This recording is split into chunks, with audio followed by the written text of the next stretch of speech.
Good evening, councillors and members in the public gallery. I will officially open this evening's ordinary council meeting at 7 p.m. Thank you for your attendance tonight.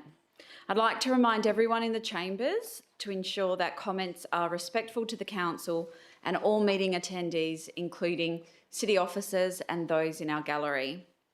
Please note this meeting is being live streamed. I'd like to begin by acknowledging the traditional custodians of the land on which we are meeting, the Whadjuk people of the Noongar Nation, and pay my respects to elders past, present and emerging. Item 3 is announcements from the presiding member, and there are nil this evening. Item 4 is attendance, and all councillors are present in the chamber. Applications for leave of absence. Councillors, anyone wish to apply for a leave of absence? Councillor Sutherland. Yeah, I'd like to apply from May the 21st to June the 18th. Inclusive? Inclusive. Thank you. Anyone else? Councillor Johnson. Thank you. I'd like to apply, please, for June the 9th to the, 15th, inclusive, please. Thank you. Anyone else? If not, can I have a mover and seconder? Move Councillor Palmer, seconded Councillor Maleka. All those in favour? That's unanimous. Okay, we'll now move on to item 5, disclosures of interest. Councillors. Councillor Johnson. Oh, I left it on. How convenient. Sorry, I haven't got my notes ready. Do you mind if I go to someone else? Yeah, that's fine. Councillor Palmer. Thank you. Just as I repeated from last week, which will be the 10.3.4, there's a lease agreement with Noranda Childcare Centre, which is part of our Bayswater Childcare Centre Association. And as chair, I'm just making an impartial interest. Thank you. Thank you. Councillor Maleka. Thank you. It's an impartial interest for item 10.3.2, Maylands Lakes Environmental Master Plan update. One of the deputies who spoke last week at the agenda briefing forum is known to me outside of my work as a councillor, and I'll be staying in the room. It's impartial. Impartial. Thank you. Deputy Mayor. Item 10.1.2, Annual General Meeting. With regards to motion 11, I have an impartial interest. I live and own property in the speed reduction area proposed around the Maylands Peninsula Primary School, but this interest is in common with other residents in this area. Also, my kids attend this school. I will stay in the room. Thank you. Councillor Ladder. I have the same declaration on 10.1.2 motion 11 that I own property in the speed reduction area and live there, and this is an interest in common with everybody in that area, and my child attends the Maylands Primary School. I also have a declaration on motion 12 within that 10.1.2 because I own a business which operates from 8th Avenue. I'm going to, this is a proximity interest, and I will leave the room for that particular motion because it's a change of use directly outside my business and only affects a very small number. So, thanks. Thank you. Councillor Osazowski. My first one is for item 10.2.1, financial reports for the period ended 31 March 2025. The Watton Skate Park and surrounding facilities is mentioned in the report. I'm a member of the Morley Windmills Sports Club, and the club leases a building at Watton Reserve. It's an impartial interest, and I'll be staying in the room. And in regards to item 10.3.1, Frank Drago Soccer Precinct redevelopment, I have met people from the soccer club through my role as a councillor. Impartial interest, staying in the room. Thank you. Councillor Sutherland. Item 10.1.5, proposed naming of a right-of-way bordered by Foyle, Cat Court, Drake Street and Canterbury Road. It's proximity, so I'll be leaving the room because I have properties on those streets. Thank you. Councillor Sutherland, if you can just turn off your microphone. Councillor Johnson? Thank you. I have an impartiality interest in item 10.1.2, the AGM motions on item 6. The motion from David Dyke about cap trapping refers to Environment House, and I'm a member of Environment House. I have a proximity interest on an item under 10.1.2 AGM motions. That's on item 15. It refers to advocacy on the intersection of Guildford Road and King William Street. I have a proximity interest, so I'll need to leave the room for that item. I have a impartiality interest on item 10.3.5 on electrification initiatives. It mentions Environment House and Electrify Bayswater in the report, and I'm a member of Environment House. It's impartial and you'll be staying in the room. Councillor Malekar? Thank you. I have another one. Item 10.3.1, Frank Drago Soccer Precinct Redevelopment. I've been invited to soccer games through committee members that I've met through my role as a councillor. So it's an impartial interest and I'll stay in the room. Thanks. Thank you. Councillor Eveson? Yes, just two thanks. The first one's 10.2.1 financial report for the period ended 31st March 2025. Watton Park, Skate Park and surrounding facilities is mentioned in the report. I'm a member of Merley Windmill Sports Club and they lease a building at Watton and I'm a member of that club. So it's impartial and I'll stay in the room. And probably similarly to the one just mentioned, Frank Drago Soccer Precinct Redevelopment, 10.3.1. I've met people from the club as part of my role as a councillor. It's an impartial interest and I'll stay in the room. Thank you. Councillor Palmer? Thank you. 10.4.2, Deschamps Reserve footpath designated on lead area. Just to say I was the instigator of a notice of motion, which is leading on today, and that's an impartial interest. Thank you. And you'll be staying in the room. Okay, I would like to disclose an indirect financial interest in confidential item 14.1.1 as the proponent has a financial partnership with a person that is closely associated with me. I'll be leaving the chamber for any discussion on this item. I'd also like to declare an impartial interest in item 10.3.1, Frank Drago Soccer Precinct Redevelopment. Again, I have attended games and know people on the committee. It's an impartial interest and I'll be staying in the room.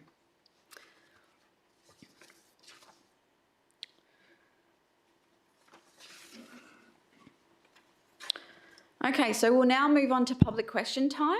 So councillors, the city has received questions in writing from 10 ratepayers this evening. The questions and responses are listed in your run sheet and I'll take those as read. Those questions and responses are also available on the city's website and will be provided in the minutes for this meeting. So now, members of the gallery, I will now call for questions on items on this evening's agenda, and then I will open to questions on items not on the agenda. Please provide your name and suburb before you ask your question, and please keep in mind that you are limited to 3 questions. So would anyone like to ask a question on an item on tonight's agenda? Please come forward. Is the mic on?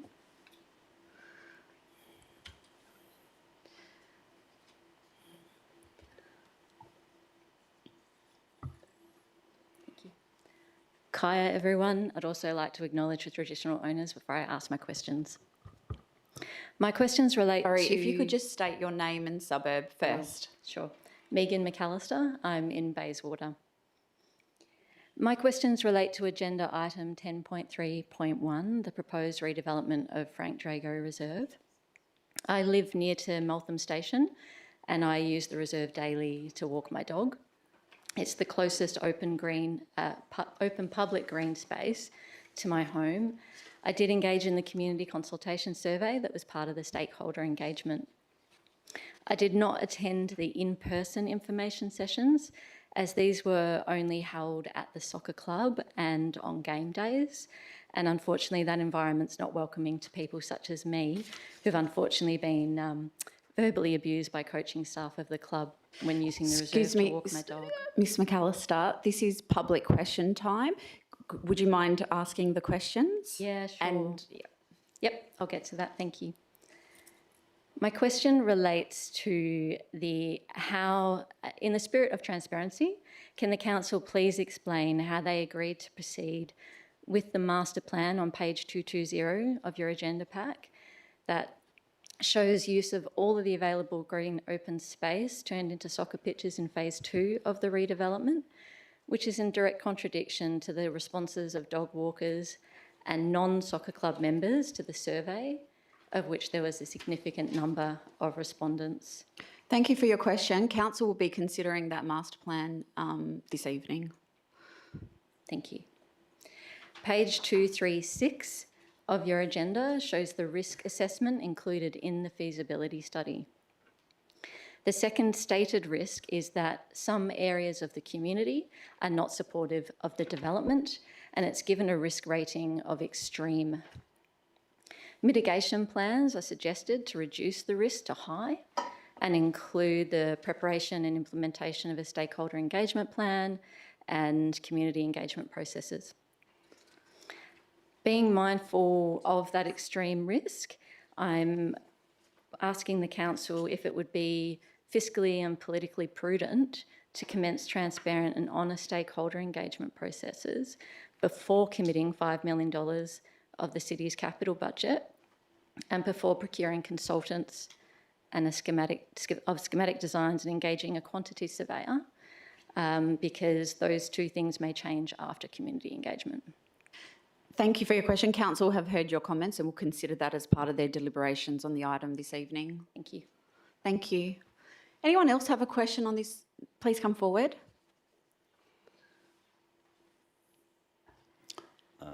Good evening. My name's Andrew Eveling from the suburb of Meltham. All three questions of mine are regarding point 10.3.1 of the agenda, which is the Frank Drago Reserve. I'm keen for the council to advise and discuss how much the publicly accessible green space will be reduced by as a result of the proposal set out in the report, and whether the council will commit to retaining the current level of green space publicly accessible at the reserve. Thank you for your question. I'll go to the director to respond.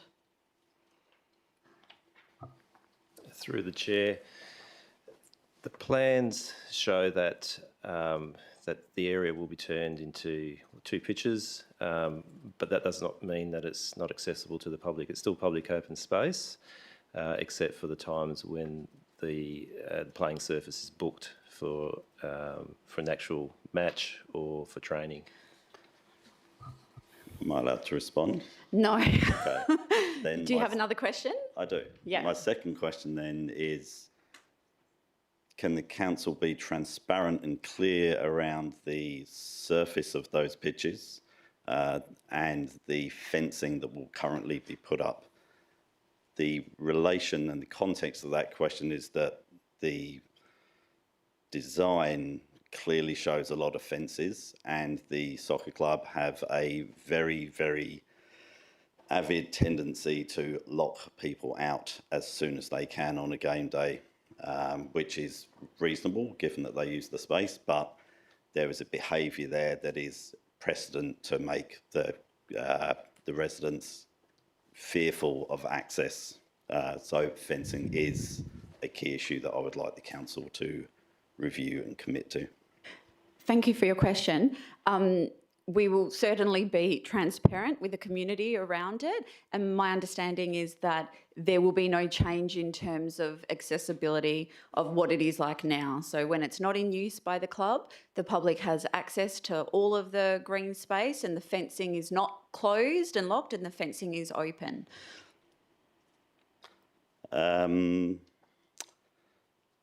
My third question then. Yeah. As an experienced finance professional, I would like to know what financial due diligence has been performed around the financial commitment required to A, fund the running costs of the new facility, including any staffing costs that would be an additional to what's currently there, and any maintenance costs that would be required for a much bigger and more complex facility.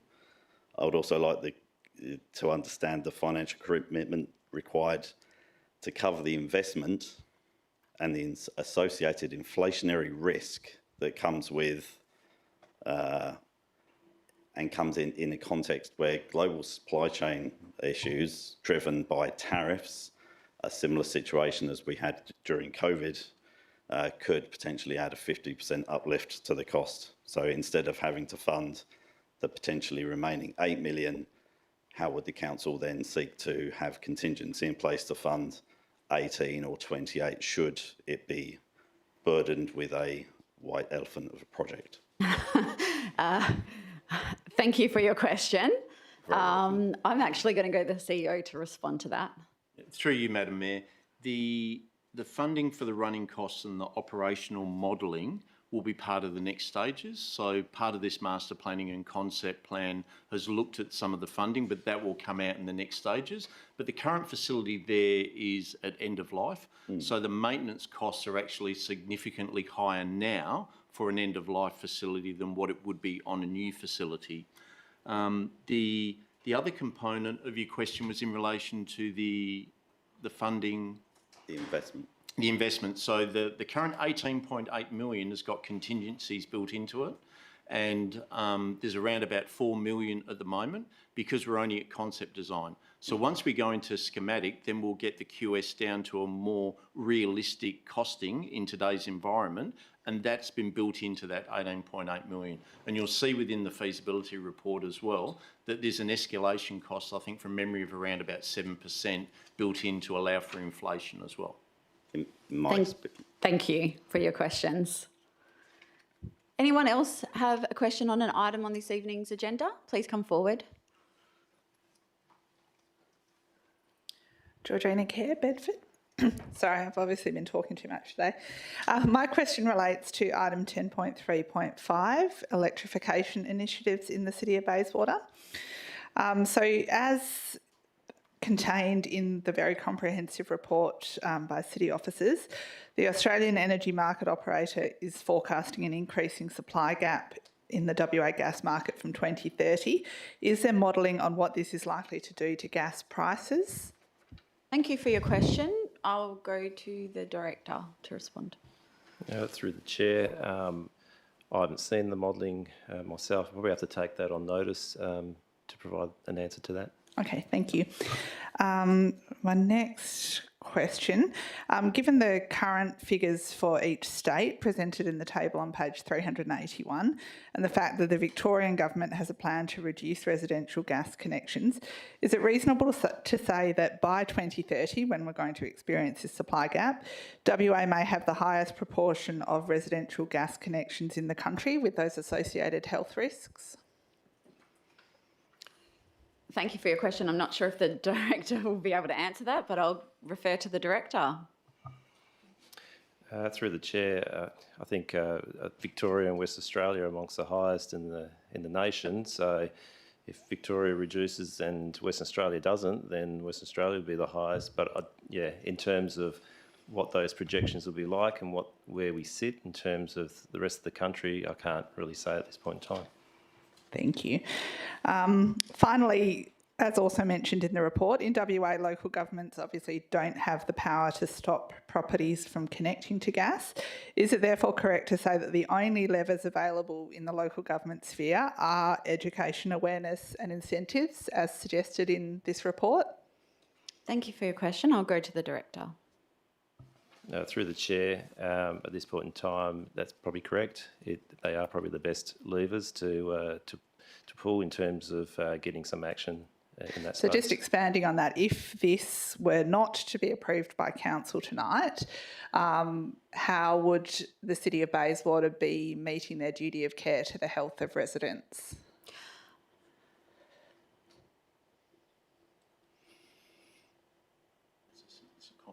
I think that's a comment. That's not something. Thank you. Thank you. Anyone else have a question on an item on this evening's agenda? Please come forward.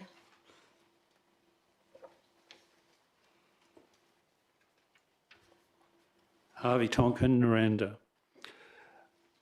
I noticed that the council officers have produced an addendum where they clarify that the footpath, 10.4.2, Yep. sorry. It's the only thing I'm complaining about. So they've clarified it in writing. In the motion, they say that as illustrated on image 2 of the report, it goes back to my deputation. All they've done is copy the image from the notice they sent out, place that with the report. It does not show that it's only the footpaths. So it comes back to my question is, why is it that they can't keep up to date with comments that have been passed on? Thank you for your question. I'll go to the Director to answer that. Thank you for the question, and through the Mayor.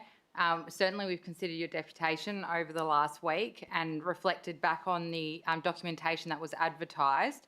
As it currently stands, the demarcation, which is illustrated in image 2, identifies that the footpaths will be on lead and the land surrounding that to the north, which is that 4 to 6 metres that you referenced in the deputation, would also be on lead. The portion above that is the school area, in which we do not have jurisdiction over.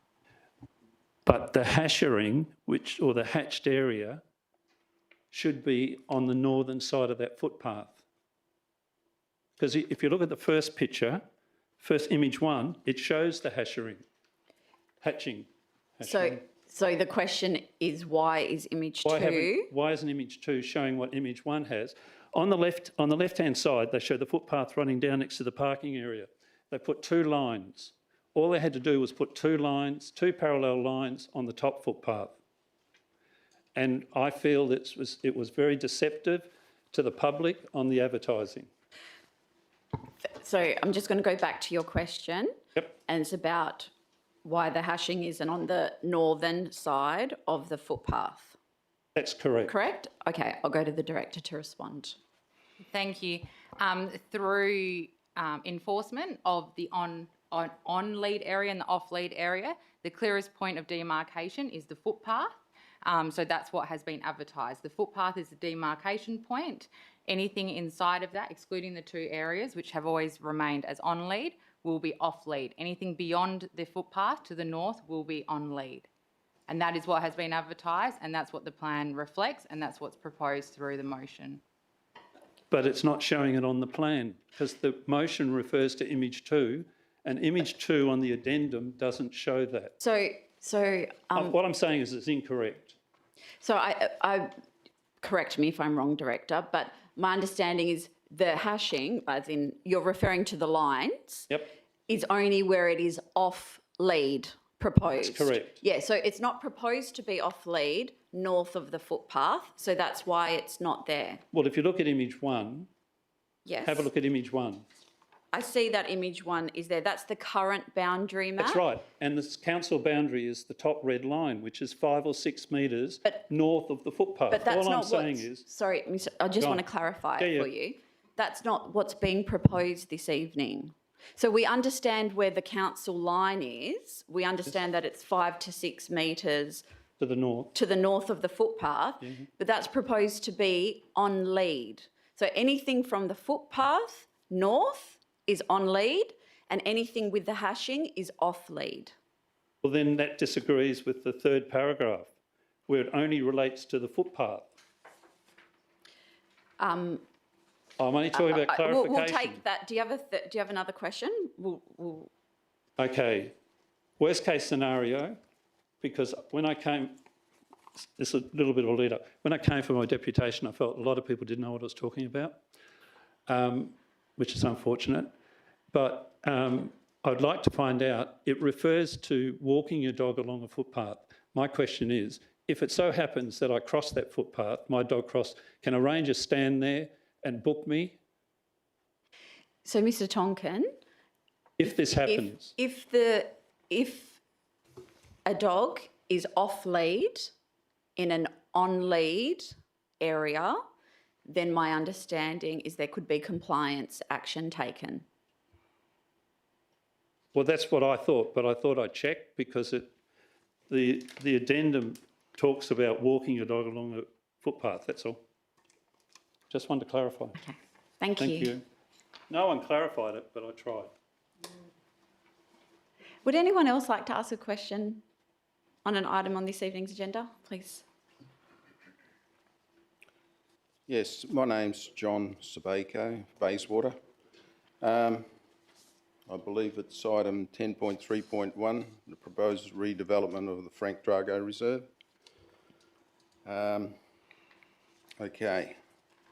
Has the council considered the population growth in Western Australia and also in Bayswater is increasing progressively over time? And whilst that's happening, we're losing our green space, which we all need for our social interaction and well-being.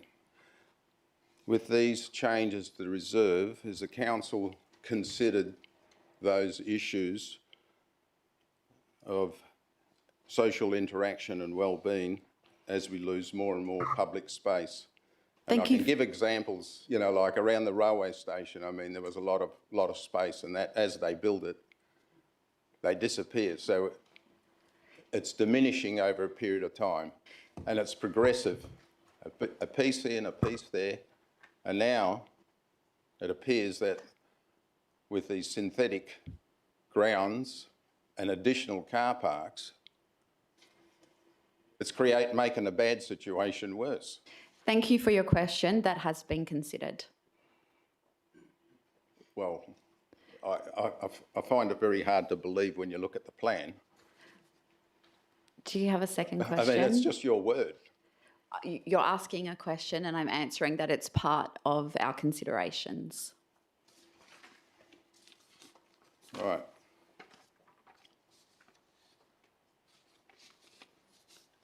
There was a survey that was put out regarding the upgrades to the public, and it appears strongly that the numbers in this survey results are actually, well, I'm asking how many of these are actual CB, Council of City of Bayswater ratepayers. Within that survey, anyone from Joe Bloggs from Scarborough Beach could put in 6053 as being a local and then answer all questions in favour of the changes to the fields to do the redevelopment. So you're talking about what I'm saying is, there's a strong chance that the figures in these surveys are rubbery. Thank you. And I mean, I've got a copy of the survey. So I mean, I think what we need is an independent review. Thank you for your whole. Thank you for your question. The question's around the checking of data in terms of the community engagement survey about Bayswater residents versus non-residents. That's the question. Well, it needs to be accurate. Otherwise, you're going to get false information. And then assume, which is something we don't want to do, and think, oh, this is what the community wants, when it may not quite be the case. So, thank you for your question. I'll go to the director to respond to see if he's got that information. Yeah, through the chair, I mean, the report indicates there was 449 respondents to the survey. 71.7% of those respondents live within the City of Bayswater. In terms of the actual consultation or engagement process that was undertaken by the consultant, they had people, the right people doing the consultation, so they're experienced in that type of engagement. Their processes were vetted through the city officers, so it was a proper engagement process. In terms of accuracy, we believe they're accurate, but that's open to opinion as well. I mean, you guys believe it's accurate, but, you know, there's a lot of us here that don't. Do you have a third question? Okay, I have another question. I mean, you know, really that needs to be, I think we need to redo this whole survey again, because It's, to me, I mean, I've got a copy of it, so I think even an independent report that would look at these questions and that are in there and say, well, hang on, you know, there's not a fair balance there. But I have another question. Oh, that was that one there, okay. Oh, yeah. Now, my question goes to each council member who's pushing for these changes. Have they made any effort to speak to the local residents in the early morning at the reserve, usually at daybreak when people are out walking their dogs, to get a feel and understanding of what others feel about this space? And I'm not asking about the Bayswater Soccer Club users, I'm talking about others. And that's the residents that are there day-to-day basis, in the morning, at night, all sorts of times. And I haven't seen any representation there where they really got down to the grassroots and asked the locals, the ratepayers, what do they think about this idea? Thank you for your question. All councillors have heard that and will take that on board. I can tell you, I can only answer that for myself. Have I gone early in the morning to speak to any of the dog walkers or residents on the space? No, I haven't. But I know that the city has engaged a professional consultant to undertake community consultation about this project. And there was the director stated how many respondents were part of that, and that's where I'm also getting some of my information from. People can reach out to councillors and myself at any time. Our phone numbers and emails are available, and can reach out and speak to us at any time about this as well. Well, I'm not really sure if that's quite accurate, because a consultant could be anybody.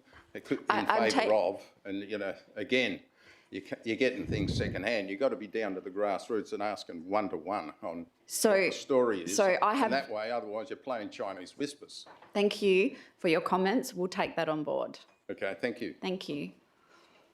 Anyone else have a question on an item on this evening's agenda? Thanks. My name is Vince Perella. I live in Bayswater, and my question is also about item 10.3.1, the Frank Drago redevelopment. My first question is, to what extent has a consideration of climate change and its effects and the importance of green space and tree cover shaped the proposed design of the Frank Drago Reserve? Thank you for your question. I'll go to the director. Through the chair, at this point in time, it is a concept plan, a high-level concept plan. When the project moves to the next phase, we'll go into a detailed design phase. At that stage, all considerations in terms of sustainability and other factors will be considered as part of that design. Okay, and when it reaches that stage, what level of priority will be given to retention of green space, tree cover, and the climate crisis we're facing? Thank you for your question. I'll go to the director. Through the chair, it will be considered as part of the process in terms of priority and where it sits on that list. I cannot say at this point in time, but it will be a consideration. Okay, thank you. My third question is, could you make a commitment that it would be the top priority in the consideration of that proposal as it moves forward? We're unable to answer that at this time, but we've heard your comments. Thank you. Anyone else have a question? Oh, no, I've got to, you've had 3 questions. There's other people that have questions. Well, this one's important. Everyone's, no, sorry. Go ahead, mate. Sorry, sir. You can come forward. Hi guys, my name's Kevin Russell. I live in Maylands. This is regarding the Maylands Lakes Environmental Master Plan update. I'm a little bit concerned that there is nothing's been done to address the existing nutrient load in the lake. I'm just wondering, that doesn't seem to have figured anywhere in the master plan. And from my understanding, I'm no expert in this matter of course, that if you don't address what's already in the lake, all this other stuff's kind of just treating as symptoms. Does the council have a view on this? Thank you for your question. I'll go to the director to respond to that one. Through the chair, the plan that's being considered tonight has 3 phases to the plan. So tonight, council's considering phase 1 and the allocation of funds towards that. Once phase 1 is implemented, there is a number of treatments that are proposed as part of that package of phase 1 that will actually target nutrient inputs. So there is some treatments such as the conversion of Brickworks Lake into a wetland, and also some treatments such as Foslock being applied to the lakes, which basically removes phosphorus from the water. So there are some components included in phase 1 that will deal with the nutrients that are in the water. My understanding of Foslock is it, as the name implies, it locks it in, sinks it to the bottom, it's still there, and then with the existing raking protocols, it's just going to stir up all the nutrients. So it's just going to be a recurring cycle. And I think there'll probably be a point where it reaches a threshold and the existing systems will be overwhelmed. This is just my opinion on it. Do you have a second question? I think I'd just like to make this point. Secondly, if I raised the question regarding, in 2016, you may or may not recall, you commissioned a report on the lakes, and the environmental consultancy agency at the time, which I think was Environmental Solutions, determined that drainage was the principal source of nutrient inputs within the lakes. Yet you're the same hydrologist as are currently on the SAP, and said in 2024 that she doesn't know where the source of the nutrients are. I imagine you would have paid a lot of money for the report in 2016, yet in 2024 she's stating she doesn't know where the nutrient load is coming from. I just, how do you reconcile this contradiction? Thank you for your question. I'll go to the director. Through the chair, there are a number of treatments proposed that will deal with the nutrient inputs. So as mentioned earlier, there is nutrients coming through into Brickworks Lake, so the wetland will deal with that input. In terms of the drainage infrastructure in the area, with the drains flowing into, that could be tackled through reduction in fertiliser use in the catchment, and also there's a treatment or an activity proposed in phase 1 that will look at the landscape treatments around the area. Part of that can look at end treatments of those drainage systems in terms of treating the water and any nutrients that might be coming through the stormwater system. Okay, just one final question. Has any consideration been given to approaching Nigel Satterley for some reimbursement of funds for failing to put in the biofilters when the lakes were initially developed? Because he was obviously out to just make a quid, let's face it, and he's let the community down, and we're all paying for it now. I know he's got a few blues up in the hills there, and I don't think it'd hurt him to have a few more fights on his hands. Anyone thought about it? Thank you for your question. I mean, we'll take that as a compliment. To take it on notice, because he's got to bear some responsibility. He promised it. He got all his awards for God knows what when it was developed, yet he failed to implement what he promised. So. What I can say about that is that my understanding is that with this type of development, it was the state government that also signs off on completion of these developments, and it was the state government, I believe, who signed off on that. Well, that conditions had been met, not the city of Bayswater. Fight them for the funds then, because I don't want it coming out of our pockets, huh? Thanks, guys. That's it. Thank you. Anyone else have a question? I mean, I can come back another time. I will allow it this time because I know this is probably the first meeting I've seen you at, but it is only 3 questions. Thank you. Well, okay. Thank you. Just going back to the survey where indicated that was biased. Now, apparently, your consultant on page 249 makes a note, which I'm not sure if you're sort of aware of, but it was in part of the survey that was done online and what have you. Basically, the states, the survey at this point originally asked respondents to identify preference between two layouts provided. The survey initially did not have an option to select neither, which was added to the survey at a later stage following feedback from the community. Due to the number of responses already received prior to this change being made, a preference from the respondents for option A and option B, or neither, is unavailable to be determined. So my question is, are we going to remedy that and maybe have to redo the survey? Thank you for your question. I'll go to... We'll take that on notice. Yeah, thank you. Thank you. Any other questions on an item on this evening's agenda? Sorry. Sorry, are you both... I'm just going to go to the lady at the front who hasn't had any questions. I haven't written it down That's or okay. anything.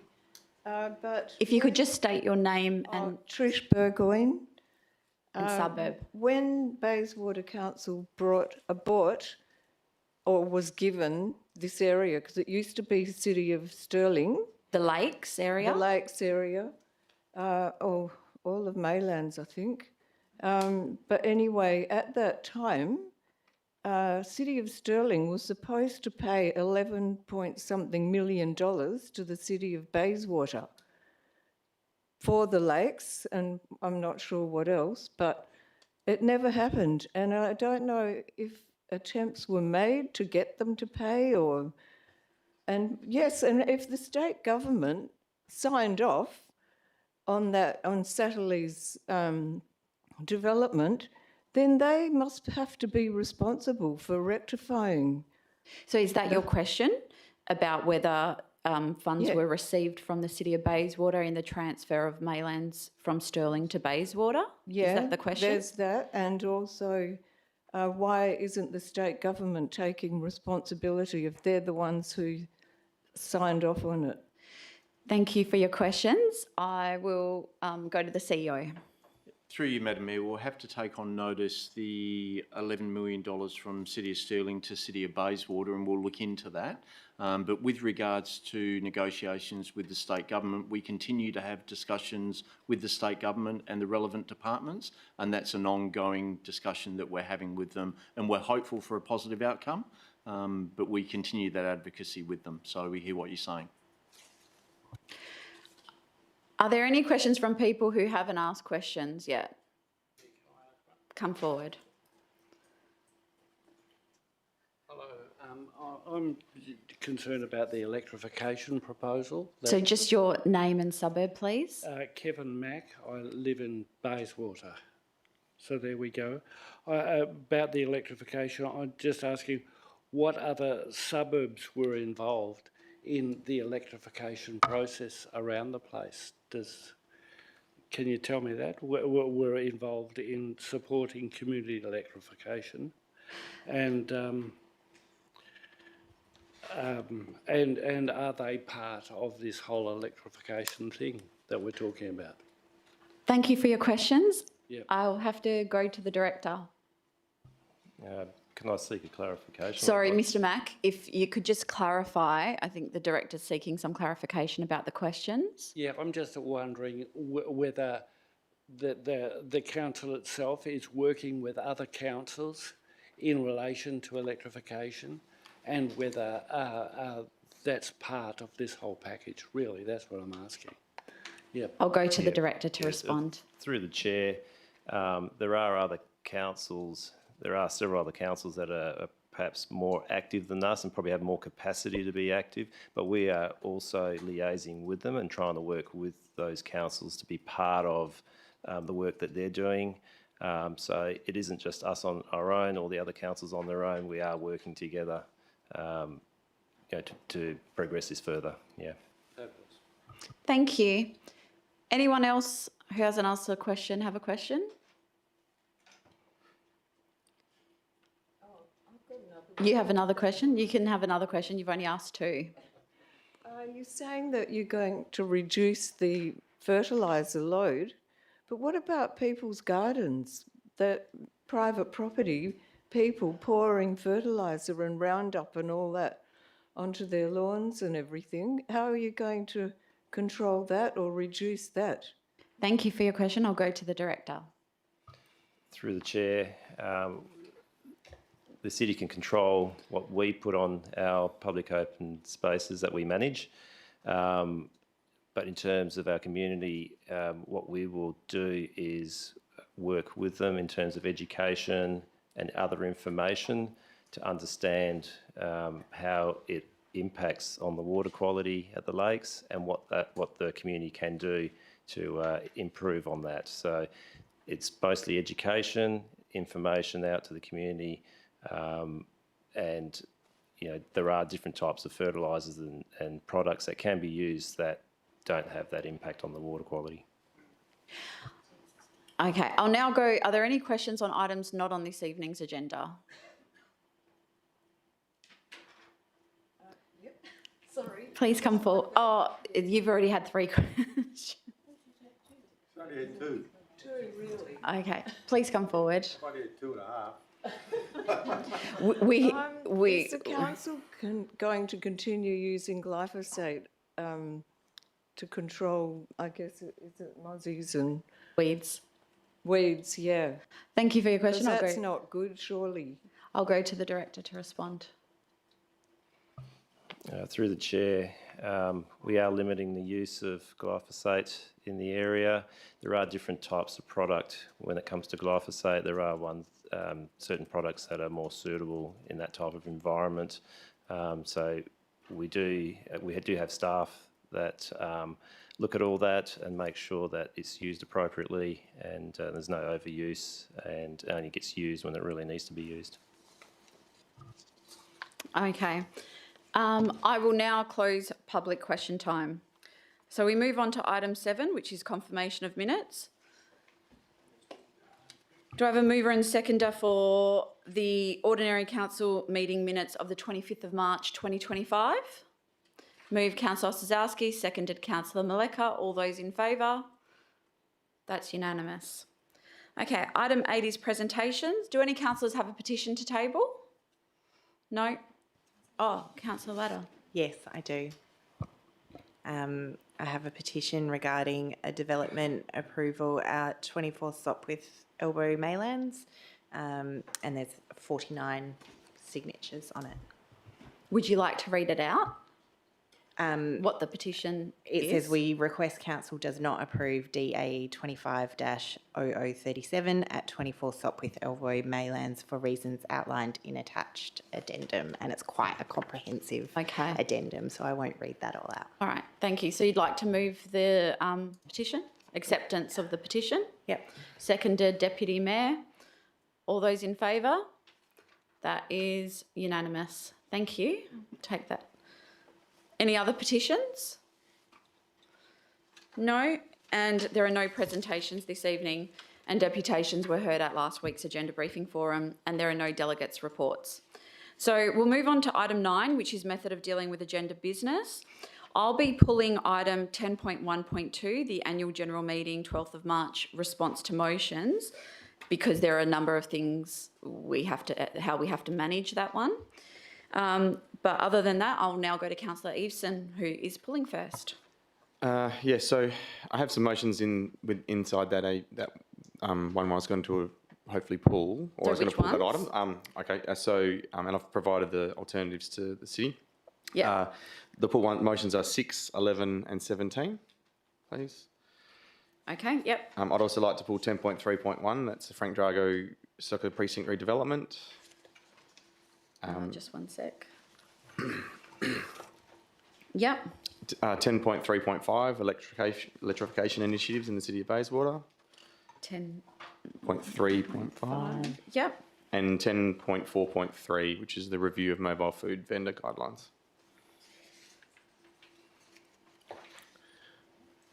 That's it, thanks.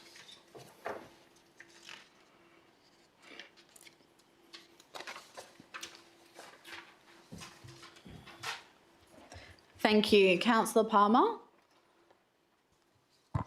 Thank you, Madam Mayor. I'd like to pull 10.4.2 Detemp Reserve Footpath to make an amendment. 10.4.2. Yep. Yep. And 10.3.4 in support. 10.3. 3.4. Point for the lease agreement. Yep. Yes, thank you. That's it. Thank you. Councillor Sutherland? Councillor Latta? Can I pull 10.4.1, please? The homelessness strategy. Yep. Deputy Mayor?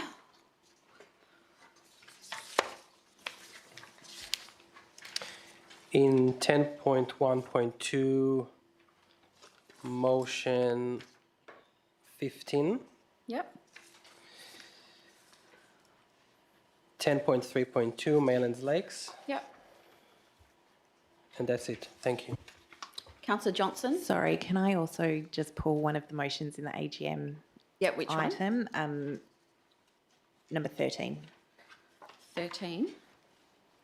Thank you. Yep. Councillor Johnson?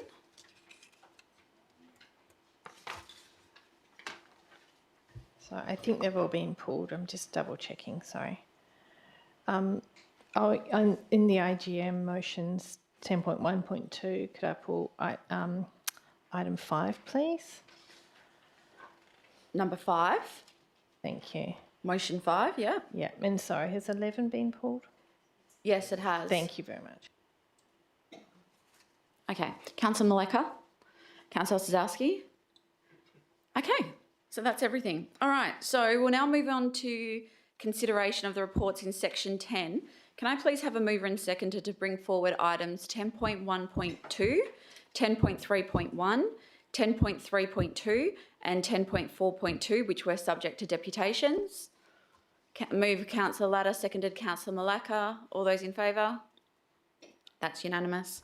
Okay, so we're beginning with 10.1.2, which is the annual general meeting response to motions. So councillors, in order to manage this item, I'm going to move a motion to adopt the officer's recommendation, excluding the motions that have been pulled or motions where there is an interest and somebody, has to leave the room. So those motions are motion 3, motion 5, motion 6, motion 11, motion 12, motion 13, motion 15 and motion 17. They will be dealt with individually. And we'll vote on those separately. So, the motion that I'm moving is the first two limbs as on your screen. We're just making sure 5 and 13 are added to that.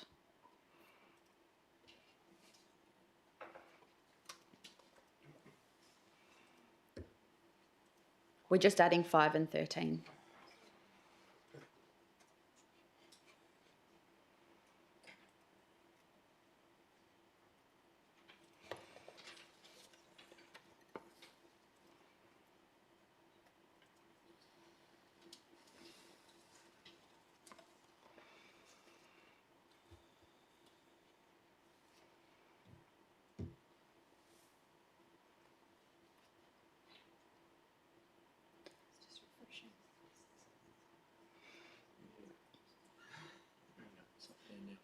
Yeah. Okay, so it's now on the screen what we're voting on. So I'm moving that. Can I have a seconder? Seconded Councillor Palmer. I'm just going to put it straight to the vote. All those in favour? That is unanimous. So we'll now move on to the first motion that's been pulled is motion 3. And I've pulled that to vote against. So is there a mover and seconder for this one? Motion 3, moved by the Deputy Mayor. Seconded Councillor Latta. Deputy Mayor, do you wish to speak to it? Briefly, I'll just remind councillors, so maybe just for the sake of those who are listening, motion 3 from the AGM of electors and then the officers' recommendation provided their take on this, that council considers reviewing the place management grants to include criteria around grants for increasing urban tree canopy. Fully support it, and I would like to remind councillors that now, following the recent changes that we made to the grants policy, any improvements from businesses to be eligible to receive a grant has to have some public aspect to it. It's not about planting trees at the back of the property. It's about something that the general public can enjoy. So I fully support this if the general public can actually enjoy this. So it's a straightforward tree canopy. Our residents asked and mentioned that tree canopy is the #1 issue for the city of Bayswater in our recent community survey, so we should support this. Thank you, Councillor Latta. I think I might also just declare an impartial interest in this particular motion because I have a business in the city of Bayswater. I think that this is an excellent idea. It's a really simple way for the council to create opportunities to increase tree canopy around our commercial areas in ways that benefit largely residents, to be honest, who use those spaces. And I don't quite don't know why at this point, having seen our tree canopy statistics, you would want to prevent any incentives that are straightforward. They don't create any restrictions on people. There's no issues around private property rights. So I think that everybody should support this. It's quite a straightforward way to hopefully increase our tree canopy in areas that need it the most. Thank you. Anyone wish to speak against? I'll explain why I'm not supporting this. It's not about preventing or decreasing tree canopy at all. The city has numerous initiatives and numerous grants that go towards increasing our urban tree canopy. It is something that we are very strongly working towards, but this is about place management grants. Not every single grant that we provide in the city of Bayswater is necessary or compatible with increasing urban tree canopy. If you have a look at previous projects that have been delivered under these place management grants, that's not really the objective of this particular grant. We have lots of grants and lots of other initiatives that address this issue. This is about place management grants, and for that reason, I don't think those grants need to be confined to having a criteria because this particular criteria, because it would mean a lot of projects don't go ahead. Anyone wish to speak in favour? Can I just ask a question of the city around what grants are available for increasing tree canopy? Yep, so we do the free tree giveaway. We do our Waterwise Verge things as well. And we do the free verge trees that we also give out to residents. Yep. Anyone wish to speak in favour? Councillor Palmer. Any incentive that allows a tree to be placed within businesses or any area in Bayswater, I think should be looked at very favourably, because we're handing out money to businesses. Hand out, money put in. We should also put in a tree. So I can't see a problem with that. It's not an obligation. It's just an incentive. Thank you. Thank you. Anyone wish to speak against? Councillor Sadowski. Thank you. My opinion on this is the placemaking grants are for activities, particularly for community groups, businesses, to undertake activities that increase economic activity. And I also know from my own experience being in some town teams that the grants available through the city are for soft and hard infrastructure projects that help to support business. So my opinion is that the place grants is for that. In regards to looking for opportunities to increase our tree canopy, we are already doing that, and we know from our last LiDAR survey that on public land we've increased our tree canopy by about 2.5%, which is great. We've also got our significant tree policy, which we passed last month. We're working on other policies at the moment that are coming next month. We give free trees, and this year I think we've also given free trees to to people to plant on their private property. So I can't see why that opportunity couldn't be given to businesses as well. Thank you. Thank you. Anyone wish to speak in favour? Anyone wish to speak against? If not, I'll go the mover to close. Thank you, everyone, for your comments.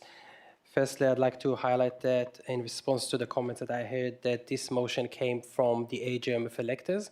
It was supported, I think, unanimously at that night.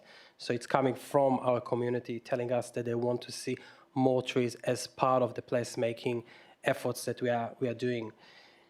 I think I echo some of the comments here with regards to incentives, objecting to incentive with regards to urban canopy. I think this is not a wise move to take us towards reaching our canopy targets that we are committed to.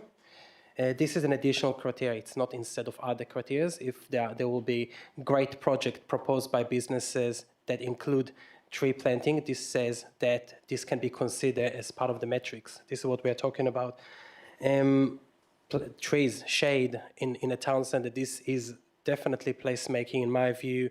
The benefit for walkers or cyclists in all ages is massive. Just an example, the Morley Town Centre, Russell Street, everyone is familiar with the giant verges and car parks along Russell Street, almost no trees. If we can get those businesses to use those grants to beautify and shade the footpaths, that is placemaking. So I fully support, and I would like to compliment Wendy Galston from the Bayswater Tree Canopy Group who came up with this suggestion. I'll now put it to the vote. All those in favour? That's Councillor Palmer, Councillor Latta, Deputy Mayor, Councillor Johnson. All those against? Councillor Maleka, Councillor Osazowski, Councillor Eason, Councillor Sutherland and myself. That is lost. So we now move on to motion 5. I'm not sure who pulled this one. Was that Councillor Johnson? Yes, I did. Are you moving the officer's recommendation? No, I'm supporting the original, I'm supporting the original wording of the motion. Okay, so you're moving an alternate? Yeah, so an alternate to include the environmental information in every episode of Bayswater Brief. Okay, do I have a seconder? Councillor Palmer, Councillor Johnson. Thank you, Councillor Palmer. I mean, like we've heard already from the Deputy Mayor, and we've seen in our community surveys, and I hear from my community time and time again, environment is the most important thing people talk about. And when they read about what we're doing in the city, people are really happy to hear that. They want to know that. That's the information people actually want. We've got some really engaging content and some great things we can share about what we're doing for the natural environment, for our tree canopy, for biodiversity, for climate change, resilience. So I think there's some great news stories there. We could fill up every episode every time, but we need a little bit of space for everything else. So I'd really like to see really talk about the great things we do that really matter to the community and include that in every edition of Bayswater Brief. I think it was a great idea from the original mover at the AGM. Thank you, Councillor Palmer. Do you know, we have a library of information, maybe 100 flowering plants that are native. None of us have seen them because they're stuck in a cupboard somewhere. And if we could just beautify that magazine and give people that information, which one do the cockatoos like? Which one do the the bluebirds like. You know, we can put that information so beautifully in these bulletins. And the trees as well, all our native trees. How many names do we know? We know a eucalyptus tree, but we don't really know the full names. We could really emphasise and educate everybody, including me, as to what these trees are, how wonderful they are for the vergers, and give them their true gifted presence. We haven't got that information anywhere, except somewhere in a library in the city. This could be a genuine, regular information, not overload, 2 pages of beautifying a magazine that at the moment is full of white space. And as a previous person who was working for editorials, there is so much white space in that magazine, it kills me. So I would love to see some trees and plants and information, and that's what this beautiful acknowledgement can do. Thank you. Thank you. Before we continue, I'm just going to make sure the minute taker gets the correct wording, Councillor Johnson, on the screen before we go any further, because I know it's about the 2 pages. It's 2 pages. Correct. It should say 2 pages. Yeah, so I'll just make sure that that's listed. Are you happy with that wording, Councillor Johnson, with what's on the screen? Yeah, but I'd be happy just with the original wording of the AGM motion, if that's possible. That captures it. Thank you very much. Okay. Anyone wish to speak against? Anyone wish to speak for? If not, I'll put it straight to the vote. All those in favour? That is Councillor Palmer, Councillor Latta, Deputy Mayor, Councillor Johnson and myself. All those against? Councillor Maleka, Councillor Ostowski, Councillor Eveson, Councillor Sutherland. That is carried. Okay, the next one is motion 6. Councillor Eveson, did you pull that one? Motion 6. So you've provided Yes, I have. an amendment. It's Yep. on the screen. Yep. Do I have a seconder? Councillor Palmer, Councillor Eveson. Yeah, look, this one's quite a simple one. It just removes the back end of the motion, simply because it provides the city the ability to collaborate with any and all groups that are best positioned to meet the objective. So that's any reason. Councillor Palmer. Thank you. I think that more or less explains it, what Councillor Josh has said. Thank you. Thank you. Anyone wish to speak against? Councillor Johnson. Ask a question, please. Go ahead. Just wondering if the mover, if the councillor discussed this with the original mover of the motion at the AGM? No, I wasn't present. Okay, thank you. I'll probably speak against. Go ahead. If this is the time for that. Thanks, Mayor. It just seems like if this is I'd just be curious to know really about why you wouldn't discuss with the original mover. So David Dyke has done a lot of work in this, and just probably to acknowledge the work that Environment House has done around education, around cat trapping and safe to protect our public, our natural areas, and also about keeping cats happy and safe at home. I think they're a group with a lot of local experts, and I think a really valuable collaboration with the city. I'd be sad to see them excluded from this if that would be the unintended consequence of this amendment. Thank you. I'm speaking in support of the motion, just on what Councillor Johnson has said. The original mover of the motion, Mr. Dyke, didn't include that as part of his motion. His motion said that council requests the CEO to increase budget for cat trapping and for community education about cat prohibited areas. He didn't state who that would be in collaboration with, so I don't think it is contrary at all. And I support this because it doesn't exclude anybody, it's just more inclusive to everyone rather than excluding. Anyone wish to speak against? Anyone wish to speak? Councillor Latta? I'll just foreshadow the officer's recommendation, but I think I'm happy to support this as long as it isn't, as the intention is not to exclude Environment House from providing that education. I don't want to give the city that signal, so perhaps if the mover could clarify that in closing. because they do have an extraordinary amount of expertise. It's the reason why the city singled them out for collaboration here, because they do this work, and we do often partner with expert organisations to do that work. So, Thank you. Anyone wish to speak for? Anyone wish to speak against?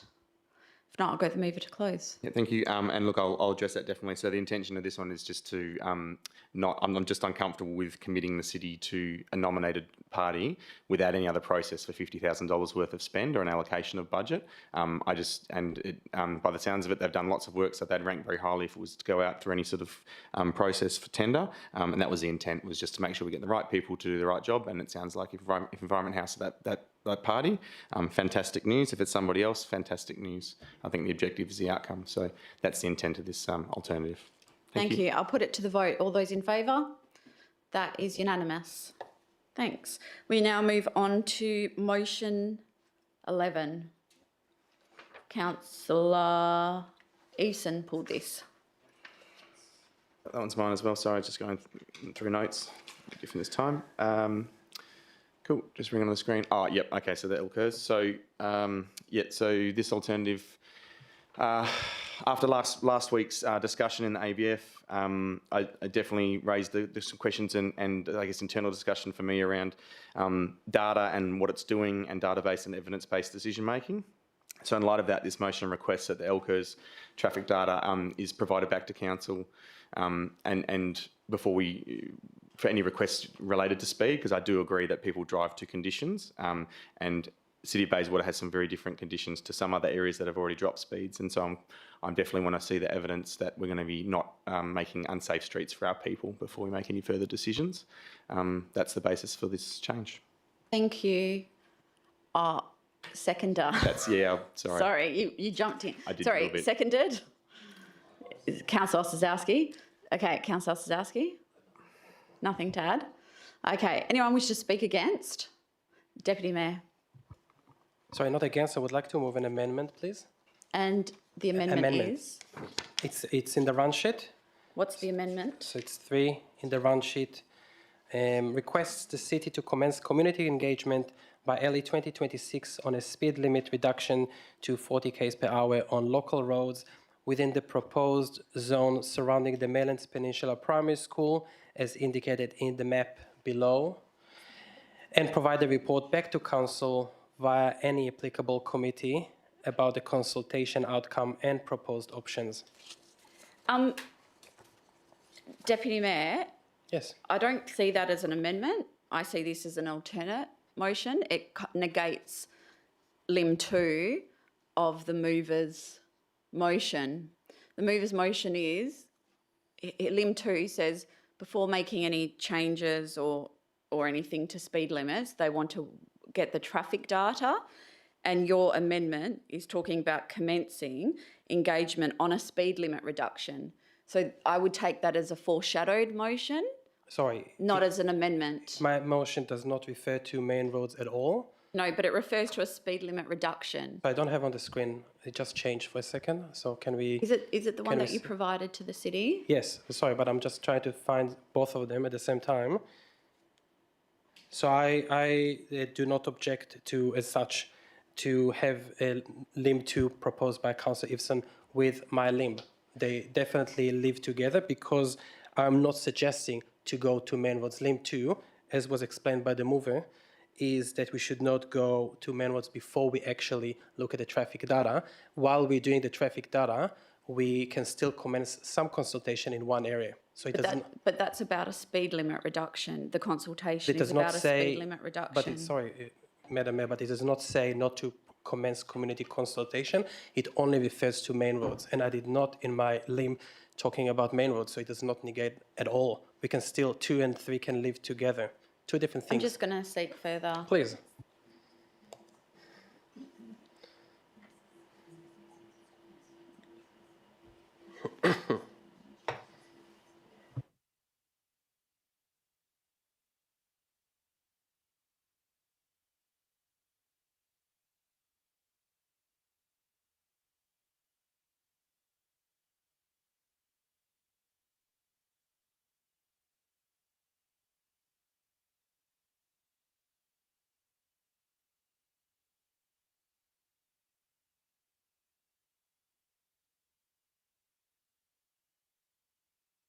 Deputy Mayor, I'm making a ruling that's not an amendment. You can foreshadow that as an alternate motion. It negates Lim 2. So you can foreshadow that. I will foreshadow. Thank you. Do you wish to speak on the current motion? Yes. Sorry. Okay, thank you. Yeah, so I will not support the motion on the table in that case. We had a motion coming from the AGM of electors, supported again by residents who attended that night. I think there is value to the AGM of electors. I don't think it is tokenistic, or in the end of the day, we do make the decisions, but we do need to listen. And the motion that was passed that night was to actually explore speed reductions around all the schools in the city of Bayswater. So what I'm proposing in my alternative is not to do that. It's just to focus around the second biggest public primary school in Perth Metro, which is the Mellons Peninsula Primary School. We already have safe access, safe routes to school plan, which identifies several actions to investigate the reduction of speed limit in that area. We are hearing concerns constantly from parents about people speeding while children trying to get to school. It also helps different groups in our communities, including seniors, people with disabilities. It is only about community consultation. It does not affect anyone from the other parts of the city. So I ask councillors to also consider that. Will not have any impact on any other wards if this is the concern. It is only in South Ward and only around that specific area in Maylands. We already did that in the Mount Lolly section in the city of Bayswater. From what I understand, we did not receive any objections and we implemented it. And the city provided the reasons why speed limit reduction in Mount Lolly has merit, and the same reasons, and sorry I don't have it here, but the same reasons apply obviously to Mayland, a very, very urbanized area.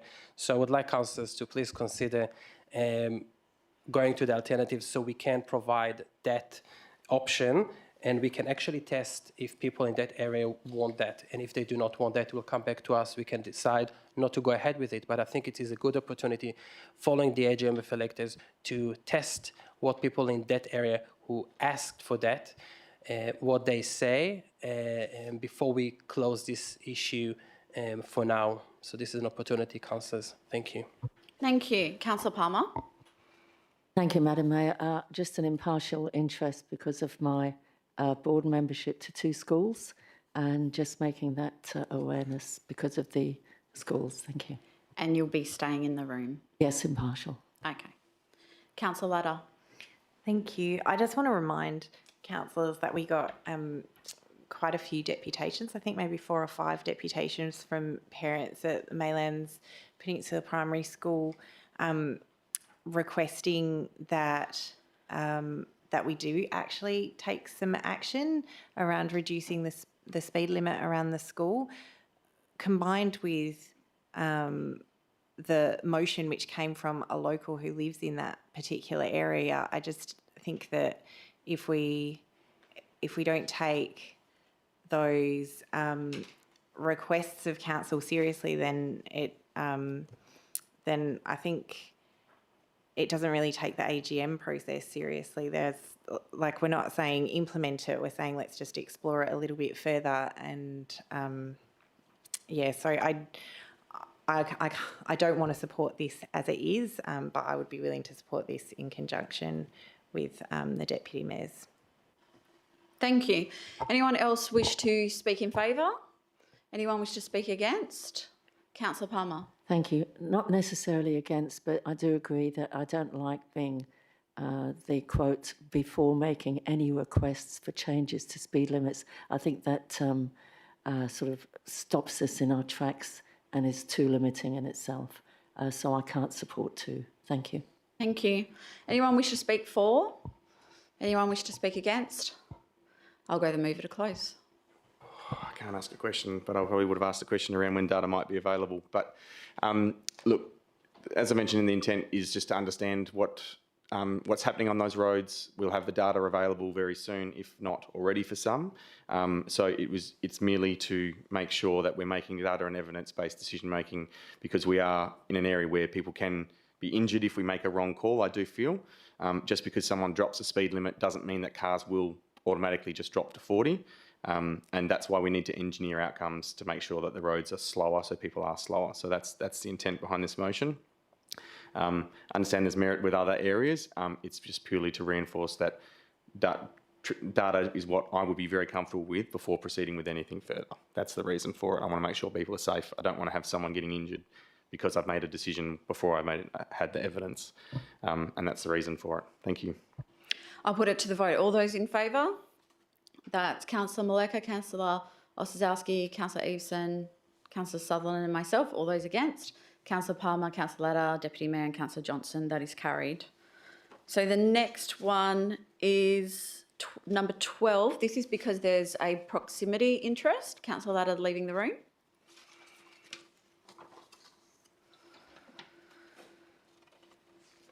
Do I have a mover for this one? Moved, Deputy Mayor, seconded. It's number 12.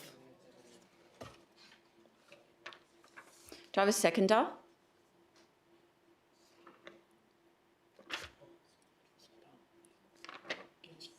Sorry, Councillor Palmer, seconding? Happy to second. Okay, Deputy Mayor? Yes, look, I'm happy with the officer's recommendation. I just will note, especially to the mover from the AGM of electors, I think there is some merit in this proposal, but I would suggest first perhaps talking to the relevant groups, especially the Business Association in Maylands, to see how that can be incorporated with their planned actions and events. And I think that will be probably the best way to go about this instead of already committing to this now. Thank you. Councillor Palmer? Yeah, I think any good discussions regarding placemaking is very important, and I'm happy to support that. Thank you. Anyone wish to speak against? Let's ask a question, please. Go ahead. Sorry, so I'm a little bit confused because the original motion was about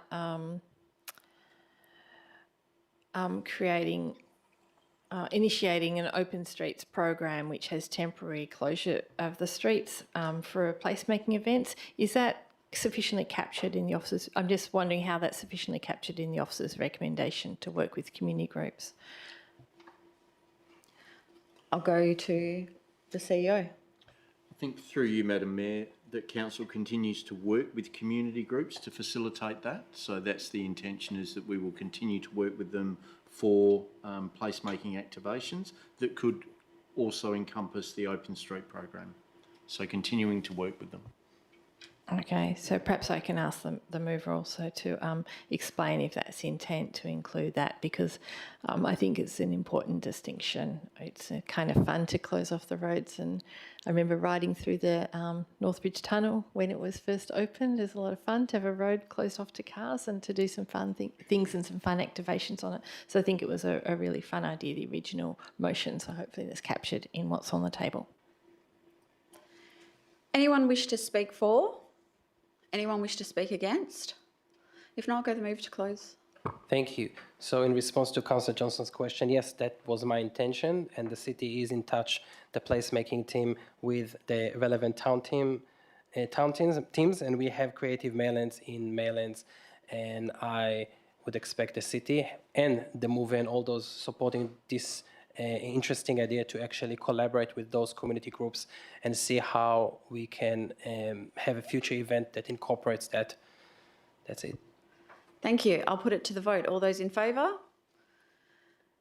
That's unanimous. If we can get Councillor Latta in.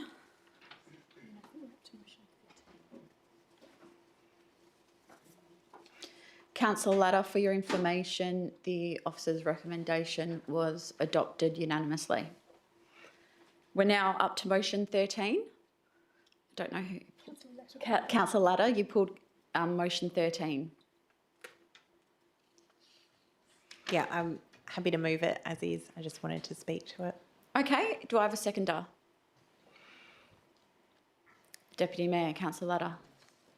I just wanted to acknowledge that there's been quite a lot of community interest over the last few months in black cockatoo habitat and what the city is doing to work towards this. So I really appreciate the original mover raising it at the AGM, and I hope that the city won't wait until the next annual business planning process to find ways to build support for black cockatoos into their business as usual.